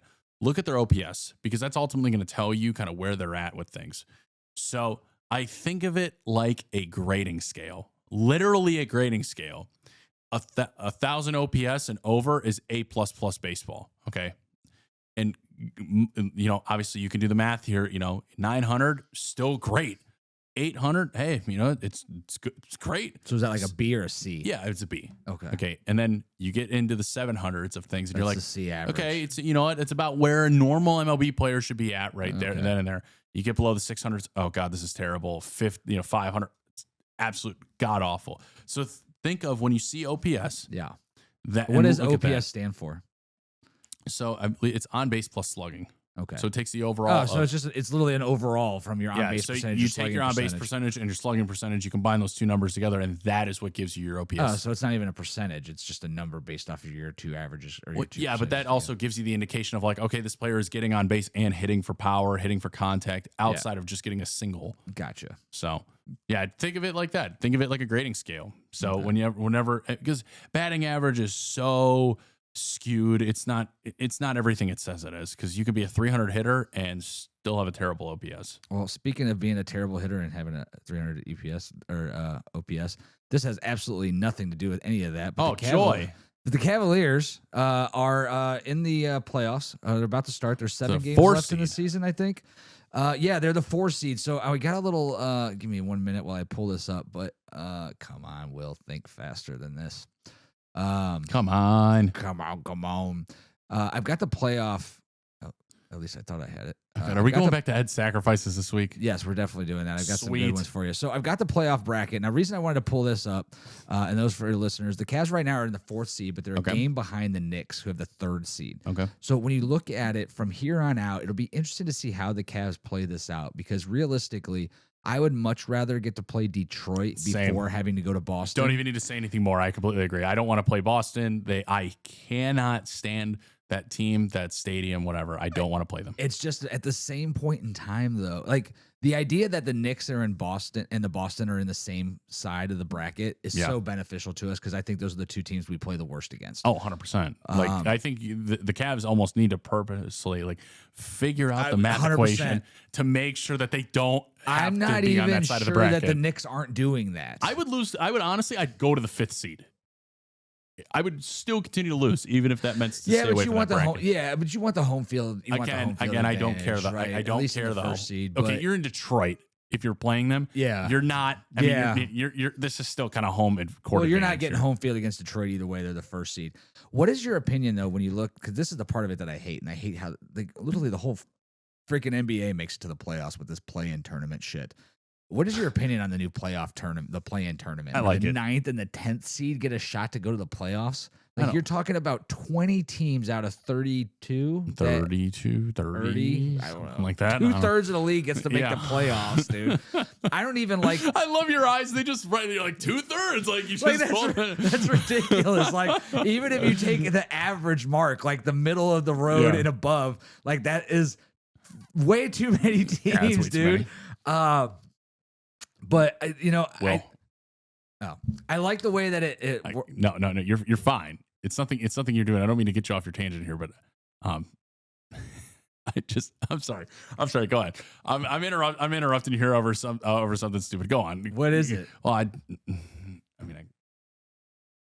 you got to pee? Yeah, of course. Go ahead, go pee. I'll tangent this shit up on my own. Good. Sorry. I couldn't hold it. I got a bathroom break. All right. For you guys that are still listening, it's just me as going to take a leak. But yeah, the idea that, a 9 or a 10 seed in a conference or in basketball, which is already at the point where they're taking half the season anyway. Once they decide that they're not in it, they're sitting their players, they're resting their players. I mean, if you watch the teams that are in the bottom quarter of the league, it's disgusting just to watch the idea play. The fact that they're coming up with rules for the NBA to prevent tanking just once again proves that the best thing that they could do is get rid of this play-in tournament. I know it's exciting if you have a team that's on the cusp. Shoot, if we're in the NFL, yeah, maybe it'd be awesome to see the Browns on the cusp. Go ahead and get in. But the idea that this is good for baseball or for basketball is an absolute joke. I'm with the consensus here. I think the Cavs need to roll this thing out and stay in that 4th seed. The idea that they could go through Detroit before having to go through either Boston or New York is a much bigger benefit to our team. It's good to see that Evan Mobley played well. I think last night he had like 37 points, 14 rebounds. Hey, Ed's back. What's up, everybody? What's up? What up? Yeah, I saw Evan Mobley play last night. He played really, really good. This is the fun time of the year where I honestly think teams start actually turning it up a notch and playing the defense, actually going out there and making plays. And yeah, I think you have to, right? Like you have to get ready because eventually it's kind of like the NFL. I mean, you look what happens. Like think about that year that we sat like Flacco and everybody before we went to the playoffs down in Houston, and we laid a fat egg. And it's like every time that happens, you always think to yourself, like, did we take the brakes off? It's like playing prevent defense to end the season. Like you're not playing to win. You're what is it? You're not playing to win. You're playing not to lose. Yeah. Is that the saying? It's just it's disgusting basketball. And I was just saying to our listeners here, it's like the idea of the play-in tournament is such a joke because at this point, if you're like the 10th seed, are you even trying to win to get into the playoffs, or are you hoping that you tank enough to get into the lottery? And tanking is so bad in the NBA right now that they're actually trying to create rules to prevent like tanking. anti-tanking. Did you see some of the rules? I haven't paid it too much attention. Let me see if I can pull those up and I'll share those with those listening. But yeah, when you're a league commissioner and you have to literally come up with ways for your team not to here, we'll share screen. There we go. We'll share the screen that I was working. Potential NBA anti-tanking rules. You still realize that they can't? Oh no, they can't see. Yeah, they can see it. All right. So from freezing lottery odds at the trade deadline, banning teams from picking the top 4 in consecutive years. I'm trying to think. Here we go. All right. Presents 3. All right. This is not a paid ad. We are not sponsored by this 4 letters. All right. In the first proposal, 18 teams, the bottom 10s that miss the play-in tournament and 8 teams that qualify will be part of the draft lottery. The bottom teams all will have an equal 8% chance of moving up in the lottery, with the remaining 20% of the odds being split amongst the 8 play-in teams in descending order from 11th through 18th. In the second proposal, 22 teams, the bottom 10 teams that miss the play-in tournament, the 8 that qualify for it, and 4 playoff teams that lose in the first round will all be included in the lottery and will be ranked according to their record across 2 seasons. The last part, weighting teams by their record across prior 2 seasons, is how the WNBA want. Oh, great. We're going to follow what women do. Under that system, each team would need to reach a minimum win total floor in each season to mitigate the need to lose every game possible. For example, if the minimum floor for an individual season is 20 wins, a team that went 14-68 would be 20-62 for lottery purposes. And if a team wins 40 games one season and 20 games the next, it would go in as a 30-win team. Right, they're making this way too fucking complicated. Dude, tell me about it. Hold on, there's one more. Oh my God. The third proposal is a 5x5 method.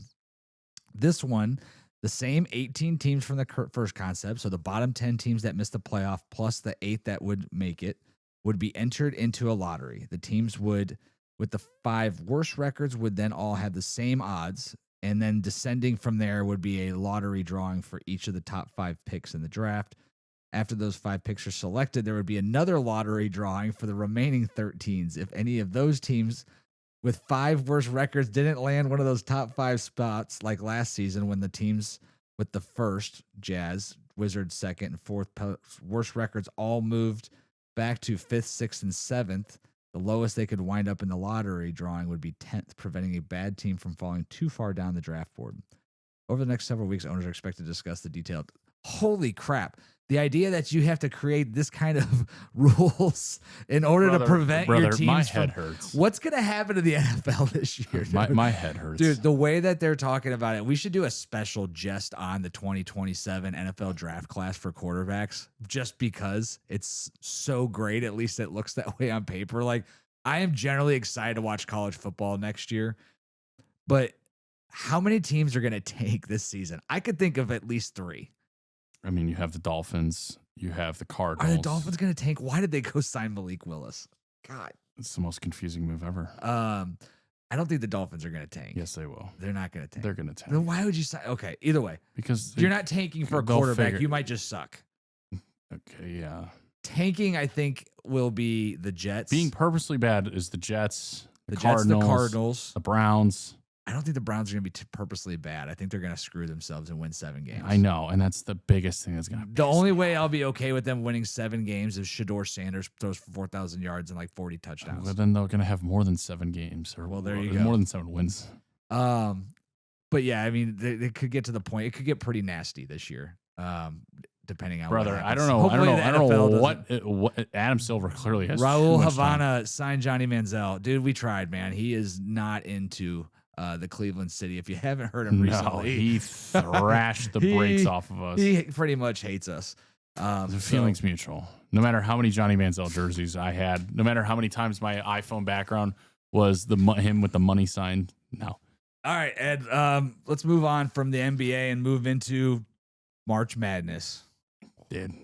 There is one team still standing from our bracket. Yeah, we fell from grace a little bit. Yeah, it was a heart Why don't breaking. you, from the last time that we updated to right now, give us an update as to how things were going. All right, so we had Duke. Why did we not put this on a picture and put this up here so everybody could see it with us? Because it's way more fun to talk our way through. Fair enough. And the way that it's done online is so hard to actually like look at it all. Could I also get my copy? Yeah, it's the same copy. I understand. Well, can I not look at it? It's in my office. Whatever. Go on. Anyhow, we had Duke. I'm just being purposely difficult. We had Duke versus Kansas. We had South Florida versus UConn, which obviously South Florida didn't win, and obviously Kansas didn't win. But we did pick UConn versus Duke, so we were doing pretty well. Yeah, we were. Okay, and we picked UConn to win. So shout out to the UConn Huskies Yeah. for pulling off that unbelievable Braylon finish, Mullins. dude. Not even Mullins. Who is was it Karabin, the senior that hit the shot before that? Who was 2 for 15, I think, before. I don't remember. Dude, he was 2 for 15 for the night, and he smashed that 3 that made it 70-69 or whatever. Yeah, because it laid in, and then they inbounded it, threw it back, did a couple passes. Was that Cameron or Caden that gave the ball? Like, dude, all you had to do was hold the ball. Boozer looks so bad. He Well, there's literally, Cameron or Caden. There's 2 of them. Oh God, you're right. Well, either way, they looked like Carlos when they were out there because they were terrible. They were literally responsible for 3 of the turnovers at the end of the game. Whichever Boozer with the fro was handling the ball. Yeah. Made 3 terrible mistakes. The turnover on the far side that led to them going down and going to the free throw line. And then the pass, obviously, that Dude, I don't think people realize they were down by 21. Yeah, 15 at half. Still. Yeah. They were down to 21 at the most, and then all of a sudden they turned it around. I was so shocked. I was sitting there with my dad. I was sitting at the kitchen counter, and I look at him, and I go, UConn's going to hit this. Bang, game winner, and he hits it, and I just start to, I'm like, holy shit. No way. Let's freaking go. Like, that was an awesome shot, man. Great shot. Shout out to Duke, or to UConn, I should say.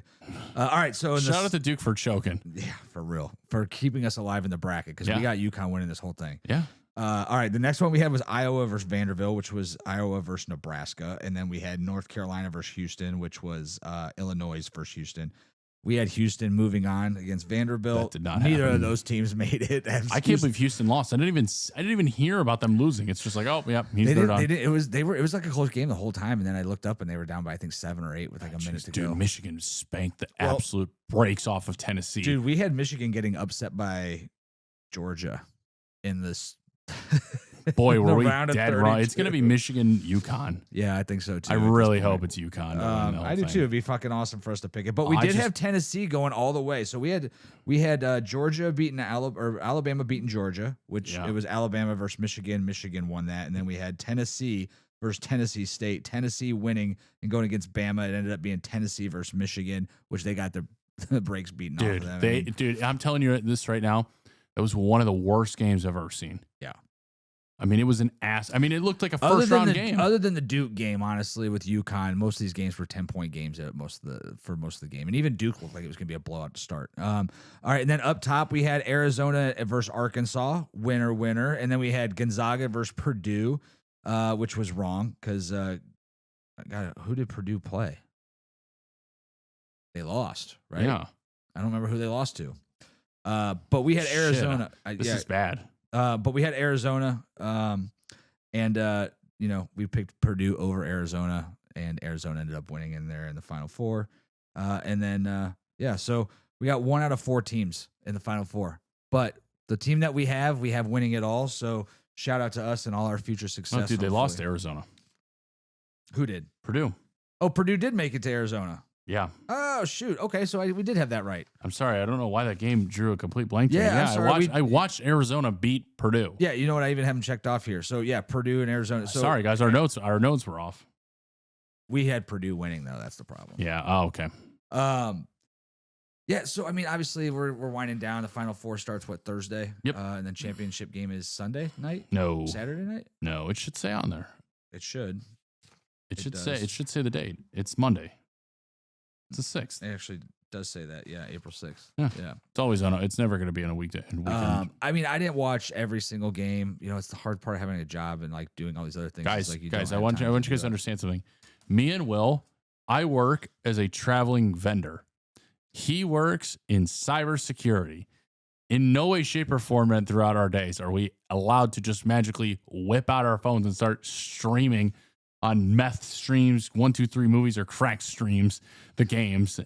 Yeah, it's been a struggle, especially trying to prep for the show and get all the stuff ready for you guys. So hopefully, on top of the fact that you have a new kid. Yeah, on the way, not here yet. So please make sure you guys like, subscribe, share the channel. We're trying to grow the Guys Sports Night. I'd love to do this more full time. We'd love to have you on and be part of the show. If you want to join us virtually, if you want to join us here in studio, just message us, sports@guysnightwithak.com.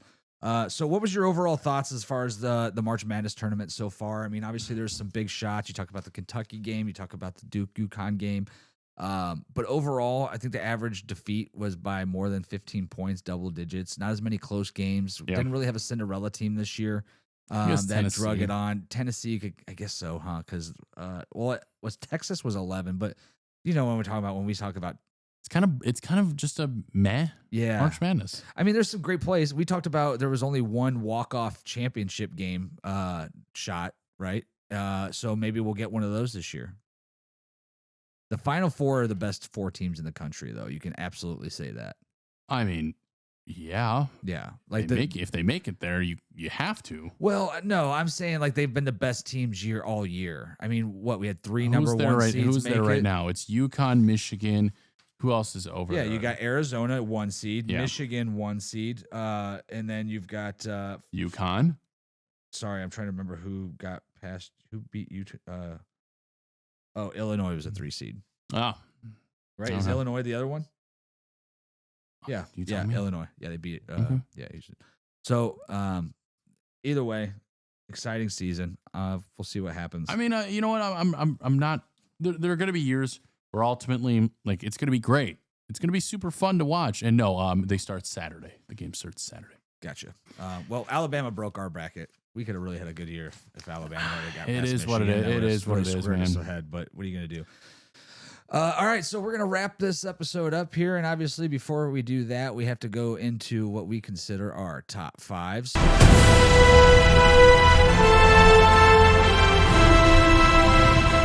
All right, so tonight we wanted to kind of do something a little bit different. You had the idea this week, Ed, for top 5 baseball players. I think you kind of did it as an all-time, and then I said, well, you know what? Let's do it as top 5 of our lifetimes. Yeah, and then I asked you again as the show started all time, and you go, yeah. No, of your time, just of all time, as far as your top 5 favorite baseball, blah, blah, blah, blah. Top 5 favorite baseball players. All right, they ahead. could be playing now. They could be playing 20 years ago. Yeah. I mean, obviously they could be playing during your lifetime. Okay. That's from all right. So number 5, and I'm gonna go from like the least, I don't know, the least favorite, I guess you would say. Number 5, you're gonna laugh. Julio Franco. Okay. Now, It's a solid player.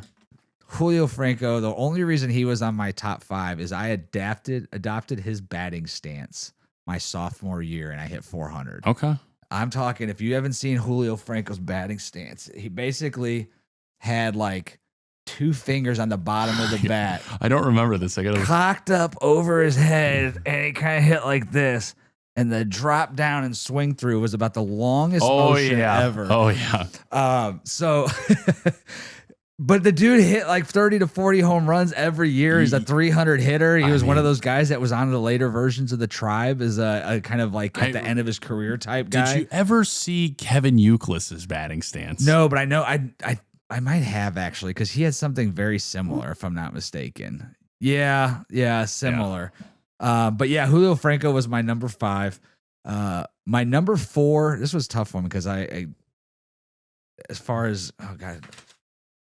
Can you see with those terrible eyes? Well, no, I'm trying to think of where I want to put my number 4. So my number 4 is Darryl Strawberry. Okay. He's a good player. I mean, I grew up in the 80s in Southern California. The Dodgers were it. I mean, that was when you had Strawberry. Eric Davis was like my other favorite player at that time. Earl Hershiser. There was just being a Dodgers fan was what everything in California at that point. Being a Dodgers fan all the time is great. Well, they had their time. Don't get me wrong. I should have put Tommy Lasorda on my list, actually. Wow, what a pull. Tommy Lasorda. Wow, that what a was pull. my era of Dodgers baseball, dude. Mike Holy Piazza, fuck, you're dude. old. Man. Holy fuck, you're old. Yeah, so Darryl Strawberry, dude, if it wasn't for the Coke, that dude could have played some solid baseball. That man loved his nose candy. Yes, he traveled quite a bit. I remember, I think at one point he was with the Mets, the Yankees. Yeah. I collected his cards no matter where he went. I was a Darryl Strawberry fan. Yeah.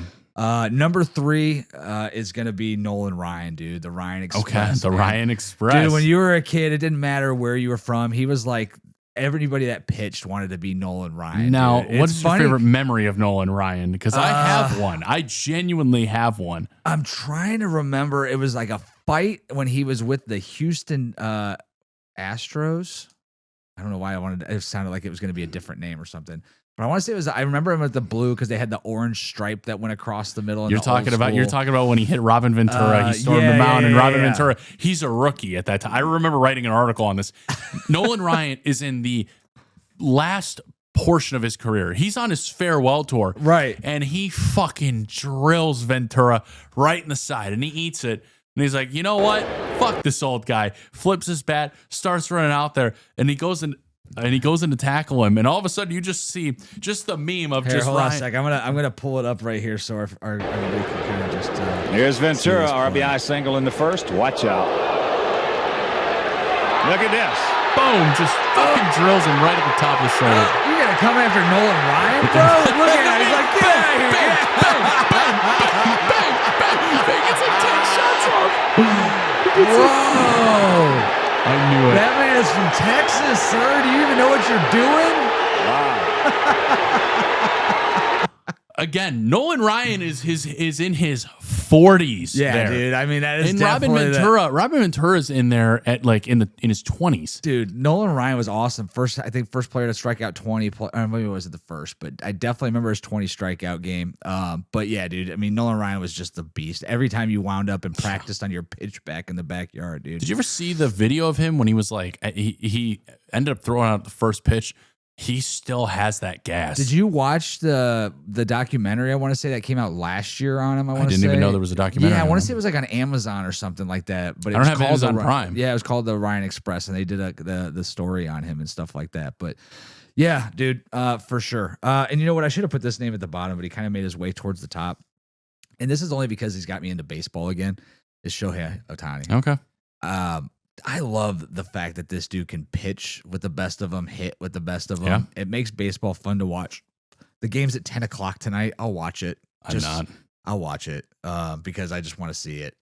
Him do it. I want to see how the Tribe does again. Or the Tribe, there I go again. I want to see how the Guardians do against him. But it makes baseball fun to watch. Just, whenever you have somebody in sports that's like kind of rewriting the rule book as far as what you don't have to be DH'd for because you're a better hitter than you are a pitcher. Yeah. You can still go out there and throw a no-hitter. It's possible at any time you take the mound. So I actually think that's the only thing he's never done. it's probably, you're right. He hasn't thrown a no-hitter. I know that. I don't think so. And then my favorite baseball player of all time, for anybody that knows me, will forever and always be Kenny Lofton, dude. Such a great player. My first memory of Kenny Lofton is I wasn't even moved to Ohio. Actually, I think we just moved to Ohio. We hadn't even moved. No, we didn't even move to Ohio yet. We were visiting here with my uncle. And it was like the year that Jake just opened. Okay, so like the 93s? Yeah, it would have been like 93, I think. Okay. Rainy kind of day, like not like a hard rain, but just like the constant overcast drizzle, where like the chalk lines are raised up about a half inch. Yeah. And Kenny Lofton lays down this perfect bunt down the third baseline. And you know how it is, like when there's a bunt that's on the foul line, like the whole team is just trying to like hope that it goes foul.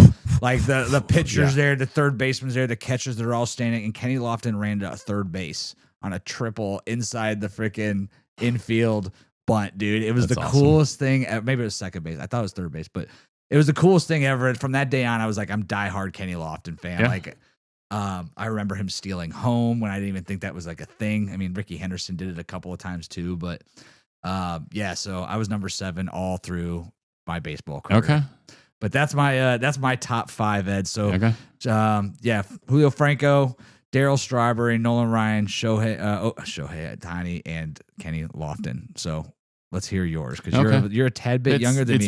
It's pretty easy for me. It goes Mike Trout, Randy Johnson, Tim Lincecum, Jose Ramirez, Josh Donaldson. Okay. So No all 5 of special them memories of any all of them? 5 of them hold very, very special memories in my heart. I like Josh Donaldson because he is a scrappy asshole baseball player that I really, really like. He was a dog in Toronto. And when he came to Cleveland, I loved it. Something about him of just like, I don't take no shit from nobody attitude when he really should have fought Manny Machado when he was in Oakland and Manny was in Baltimore. That was a great series. But the Bringer of Rain, what a fucking great nickname right there. Great nickname. I mean, one of the best nicknames I think I've ever heard. Again, MVP type of player. Which I one of loved these him. players did you add at the last minute, if you don't mind me Donaldson. asking? Okay. Donaldson for sure. Jose Ramirez goes up there as well. A hometown guy. I've never seen a better baseball player in my life that can run, hit, field, hit for power, and be a clubhouse guy like he is. He has the 5-star talent. And a hometown guy too, right? We've talked about multiple times about the lowered money that he's taking. Greatest baseball player I've ever seen with my eyes personally. And then we'll always wear that jersey. And if he ever goes anywhere else, it won't look the same. It is still weird for me to see Lindor, even almost 6 years later. I was just going to ask you, would Lindor be on that team on that 100%. favorite list if he didn't 100%. leave? Not even a question. Yep. Yeah. Yep. I think so too. For me, even Lindor was that. He got me back into the Guardians when they were still the Tribe, years ago. Yeah. And then when I knew he was going to be gone with the money, and fuck the Dolans for letting a guy like that leave. 100%. 100%. Yeah. Tim Lincecum's up there. The freak, the franchise, Tim Jam, the GOAT. One of the best pitchers ever in a short time period. The lore around his name. When you say Tim Lincecum around New York Giants, or not New York Giants, San Francisco Giants fans, and even baseball fans in general, they get it. The guy was 5'11", and he could pitch the absolute daylights out of a baseball. Oh, I He remember him. won Yeah. 2 Cy Young. I'm sorry. He won 3 World Series. He won 2 Cy Youngs. He threw 2 no-hitters against the Padres. Wow. I think it's him and Sandy Koufax are the only 2 players ever to throw multiple no-hitters. I remember when win he came multiple out, but World I didn't Series. realize he was so dominant in his time frame for in being his an under in 6 his foot pitcher. prime, dude. I don't think you realize in his prime he was one of the best pitchers in the entire league. His He prime was one of the best San Francisco his entire career up until when he went to the Angels and then he went to the Rangers. Yeah, but his did he go to the Rangers? And invite think to he camp, actually invite to played. camp, never broke roster at that point. Yeah. I mean, he just had that stretch in the early, late 2008, 9, 10, where he was dominant 262, 248, 274, 343. So, yeah, I could see. And then it just, If his hips didn't take him out of baseball, he'd be one of the best to ever do it. wow. Now, Randy Johnson's up there. Arguably one of the greatest players of all time. The best left-handed I'm pitcher. surprised Randy Johnson's almost before your time, no? 62, I'm 27. Yes, he is before my time, but he still played a long time. I want to just make sure I have these notes correct here. Give me just 1 second.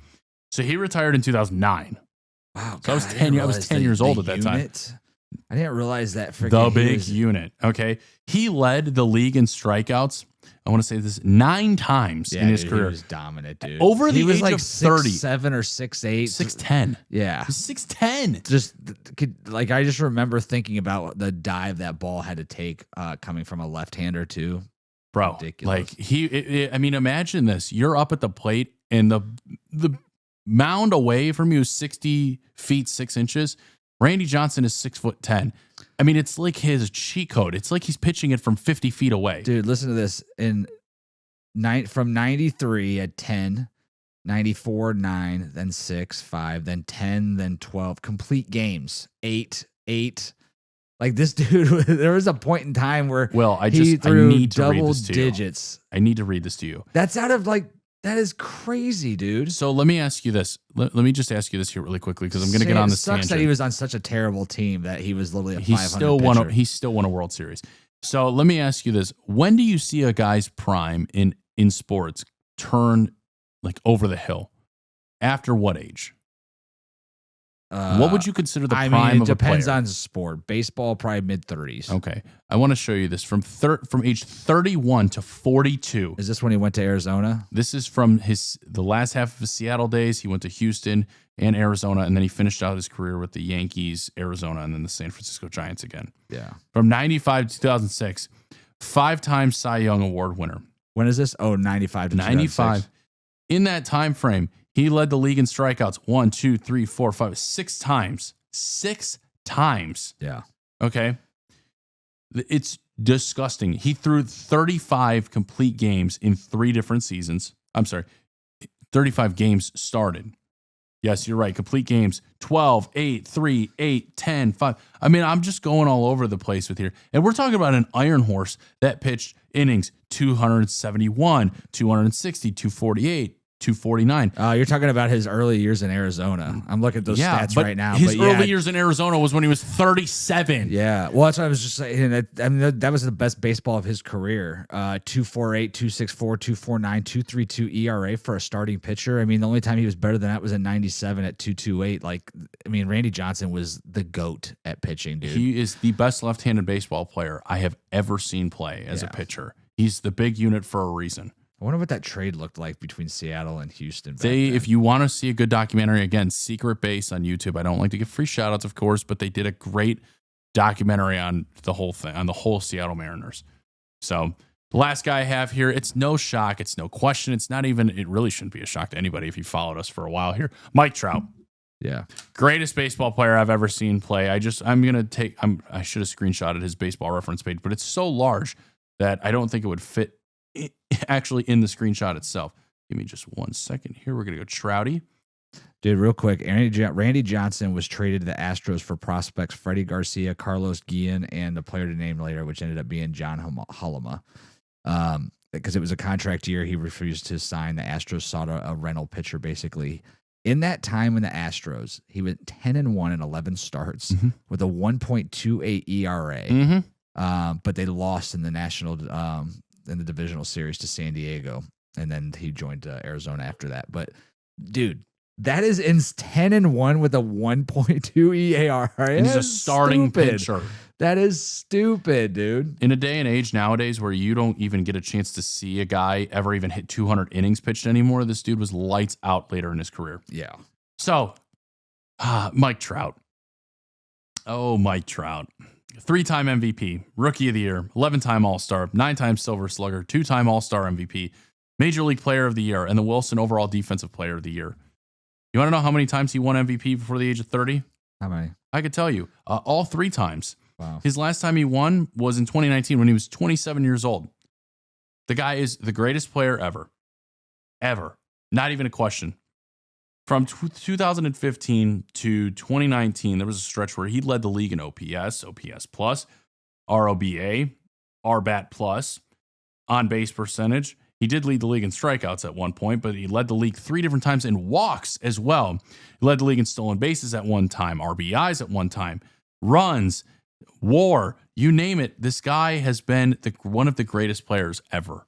It's crazy to think that he's been in the league for 15 years, dude. 16. It makes me feel so fucking old. 2011 to 2026. I mean, 2022 is really his last solid year when he had 40 home runs. Then last year he came back, had 26 home runs. So, I mean, again, we'll he's see been what plagued. happens. He's off to a great start this year. Hopefully they can keep him healthy. They don't overplay him and they keep him loose. But the guy is just the greatest player ever. So is that your 5 or did you miss one? That's my 5. Who is it again? Josh Donaldson, Jose Ramirez, Tim Lincecum, Randy Johnson, Mike Trout. Awesome. That's a hell of a top 5. I think Mike Trout will go down as the greatest player ever. I think if he wins one World Series and wins another MVP, it's not even a debate. Guys, if you listened this far, appreciate it. Make sure you like, subscribe, follow. And in the meantime, make sure you tell us who your top 5 baseball players of your generation are. I mean, some of you guys might be 70, 80 years old who've got players like Babe Ruth and Joe DiMaggio and Mickey Mantle, Shoeless Joe Jackson.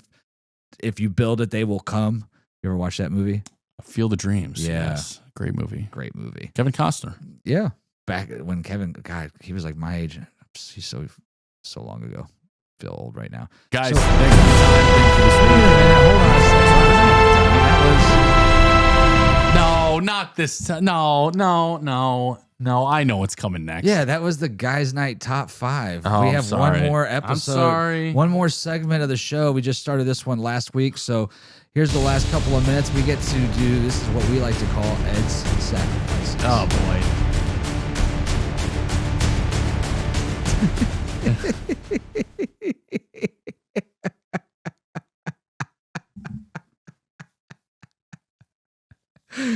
Ed's AI is Sacrifices. disgusting. That was not me. Yeah, it is. That was all AI. It is disgusting. That's I took gross. that from a picture. Anyhow, Ed, so I've got 5 in spirit. One of these is in spirit to, if you saw the beginning of the show, guys, congratulations to Dallas Drive. We had Lark Wood from the PCL, the Pro Cheer League, on earlier this year. Congratulations. Dallas Drive came back, beat Miami after the first 3 matches looked like a landslide from Miami. Awesome to see how that tournament turned out, or how that championship series turned out. That's the first championship for the PCL. So make sure you go and follow Dallas Drive, Miami Metal, Atlanta Air, and the Golden State Grit, and, so that you can make sure you're on top of it for next year. The Pro Cheer League kind of starting to take things by storm, giving you your kids and family an opportunity to do something different. Love it. But it came down to the most clutch thing ever, dude. I've got the video real quick. I'm going to show it. Is this not Ed's Sacrifices? We're going to get into Ed's Sacrifices next, but I wanted to show this. So do you remember when we talked about Bullseye, where they had to do like the 30-foot run? Yes. And then land in that circle, right? Yes. So here it is. Miami's up by 3. Atlanta has to win this event. It's a head-to-head event. Okay. And 3 versus 3. Miami's 3 total 24. And the first 2 for Dallas total 18. Okay. So she needs a 7 in order for them to win, I think is the way it ends up being, Okay. right? And this is the final pass for them.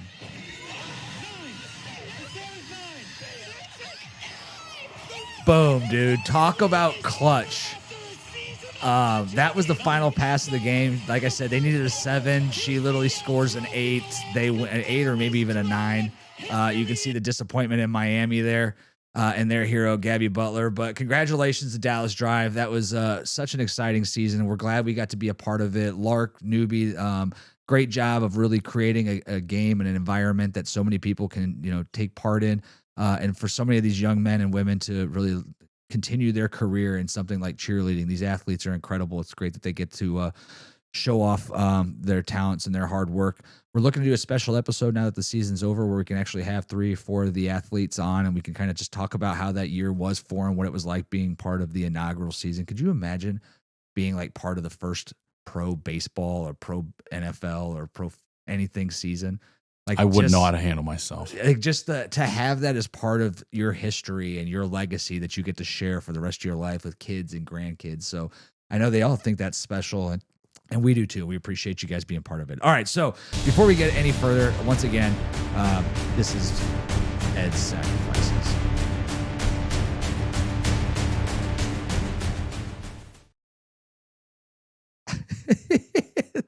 It looks just like you, It's bro. so scary, dude. So scary. All right, what do you got for me? In honor of Dallas Drive, would you date a Dallas Drive cheerleader of your choice? And as long as you are dating her, the only thing that you have to do not to end the relationship is not watch any other sport than cheer the rest of your life. No, next question. But you can date whichever one you want. They're probably 14 years old. No. Not 14 years old. They're adults or past college. I know. I'm just messing with you. I'm just messing with you. All right, so no pass, no chance. No lifetime of being with a Dallas Drive cheerleader in exchange for sports. No, I'd rather go date a Dallas Cowboys cheerleader and go watch football. Well, what if you had to date a Dallas Cowboy cheerleader and you couldn't watch sports? Well, that's not the question that you can only me. watch cheer. I don't want to do that. I don't know how many times I have to say no. No means no, Will. All right. Next one. If Jose Ramirez could win a World Series with the Guardians, but you had to get a full mural tattoo of Jose Ramirez smiling on your back, the entire side of your back. Yeah. Would you do that? Not even a question. Yeah. No, wait. Can Jose pay for it at least? Because that's a lot of money. It's free. It's Guy Sports Fuck Night's yeah. going to flip Sign the me bill. up. Let's go. Remember that, folks. If you see the Guardians win a World Series with Jose Ramirez, Ed is going to have him tattooed on his back. So if you're a tattoo shop out there and you want to do that mural, we'll be happy to put that together. That's going to hurt like a bitch. Sponsor the show. All right. We had to make one a little bit awkward for you. So the Browns could win any game you wanted them to for the rest of your life. As many games as you want them to. They could never lose again. The only thing is, in order to win those games, you have to make out with the Browns quarterback. No. Before the game. Ew, bro. Fuck out of here. No. Fucking, why do you got to ask me these fucking stupid ass questions? All right. The last one I've got for you. Would you take a pitch from Aroldis Chapman anywhere you want to take it to, but you got to take it in order to go and watch a Game 7 World Series game with the Guardians? You just got to take up to 100. I got to take a pitch? Yeah. Oh, man. 104 mile an hour fastball. That's not even, I mean, he doesn't have to hit me with that. He can hit me with, like, I mean, he could still He's hit hitting me you with the fastball. Yeah. Right off the thigh, please. Right where the wallet. Probably break your freaking femur. Smash it. Like my whole leg would be black and blue, but I mean, to go to Game 7 to watch the Guards, I guess it'd be worth it. That was tonight's Ed Sacrifices.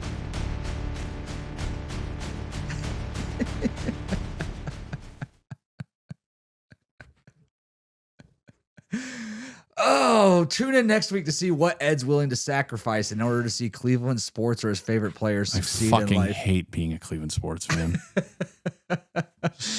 So stupid. Guys, for you that tuned in throughout the night, we appreciate it. For you guys that are watching shorts or any other videos that we post out, we appreciate the follow, the subscribes, the likes, the comments. The subscriptions. We appreciate it all, Ed. What I'm trying to say. We want to just tell you that we love you and appreciate the support that you guys have for us. Make sure you guys reach out to us if you want to be part of the show live. You can do it virtually. We can send you a link. You could join us and talk sports all night. Whatever is on the agenda, we'll make sure we get it out to you so you can be prepared for the conversation. We want this to be a sports show for the people, by the people, with the people, and we want to make a little bit of money doing it. So make sure you like, subscribe, follow, share, and do all the other stuff. In the meantime, Ed, you want to say? Are you ready? No. Good night, everybody. Are you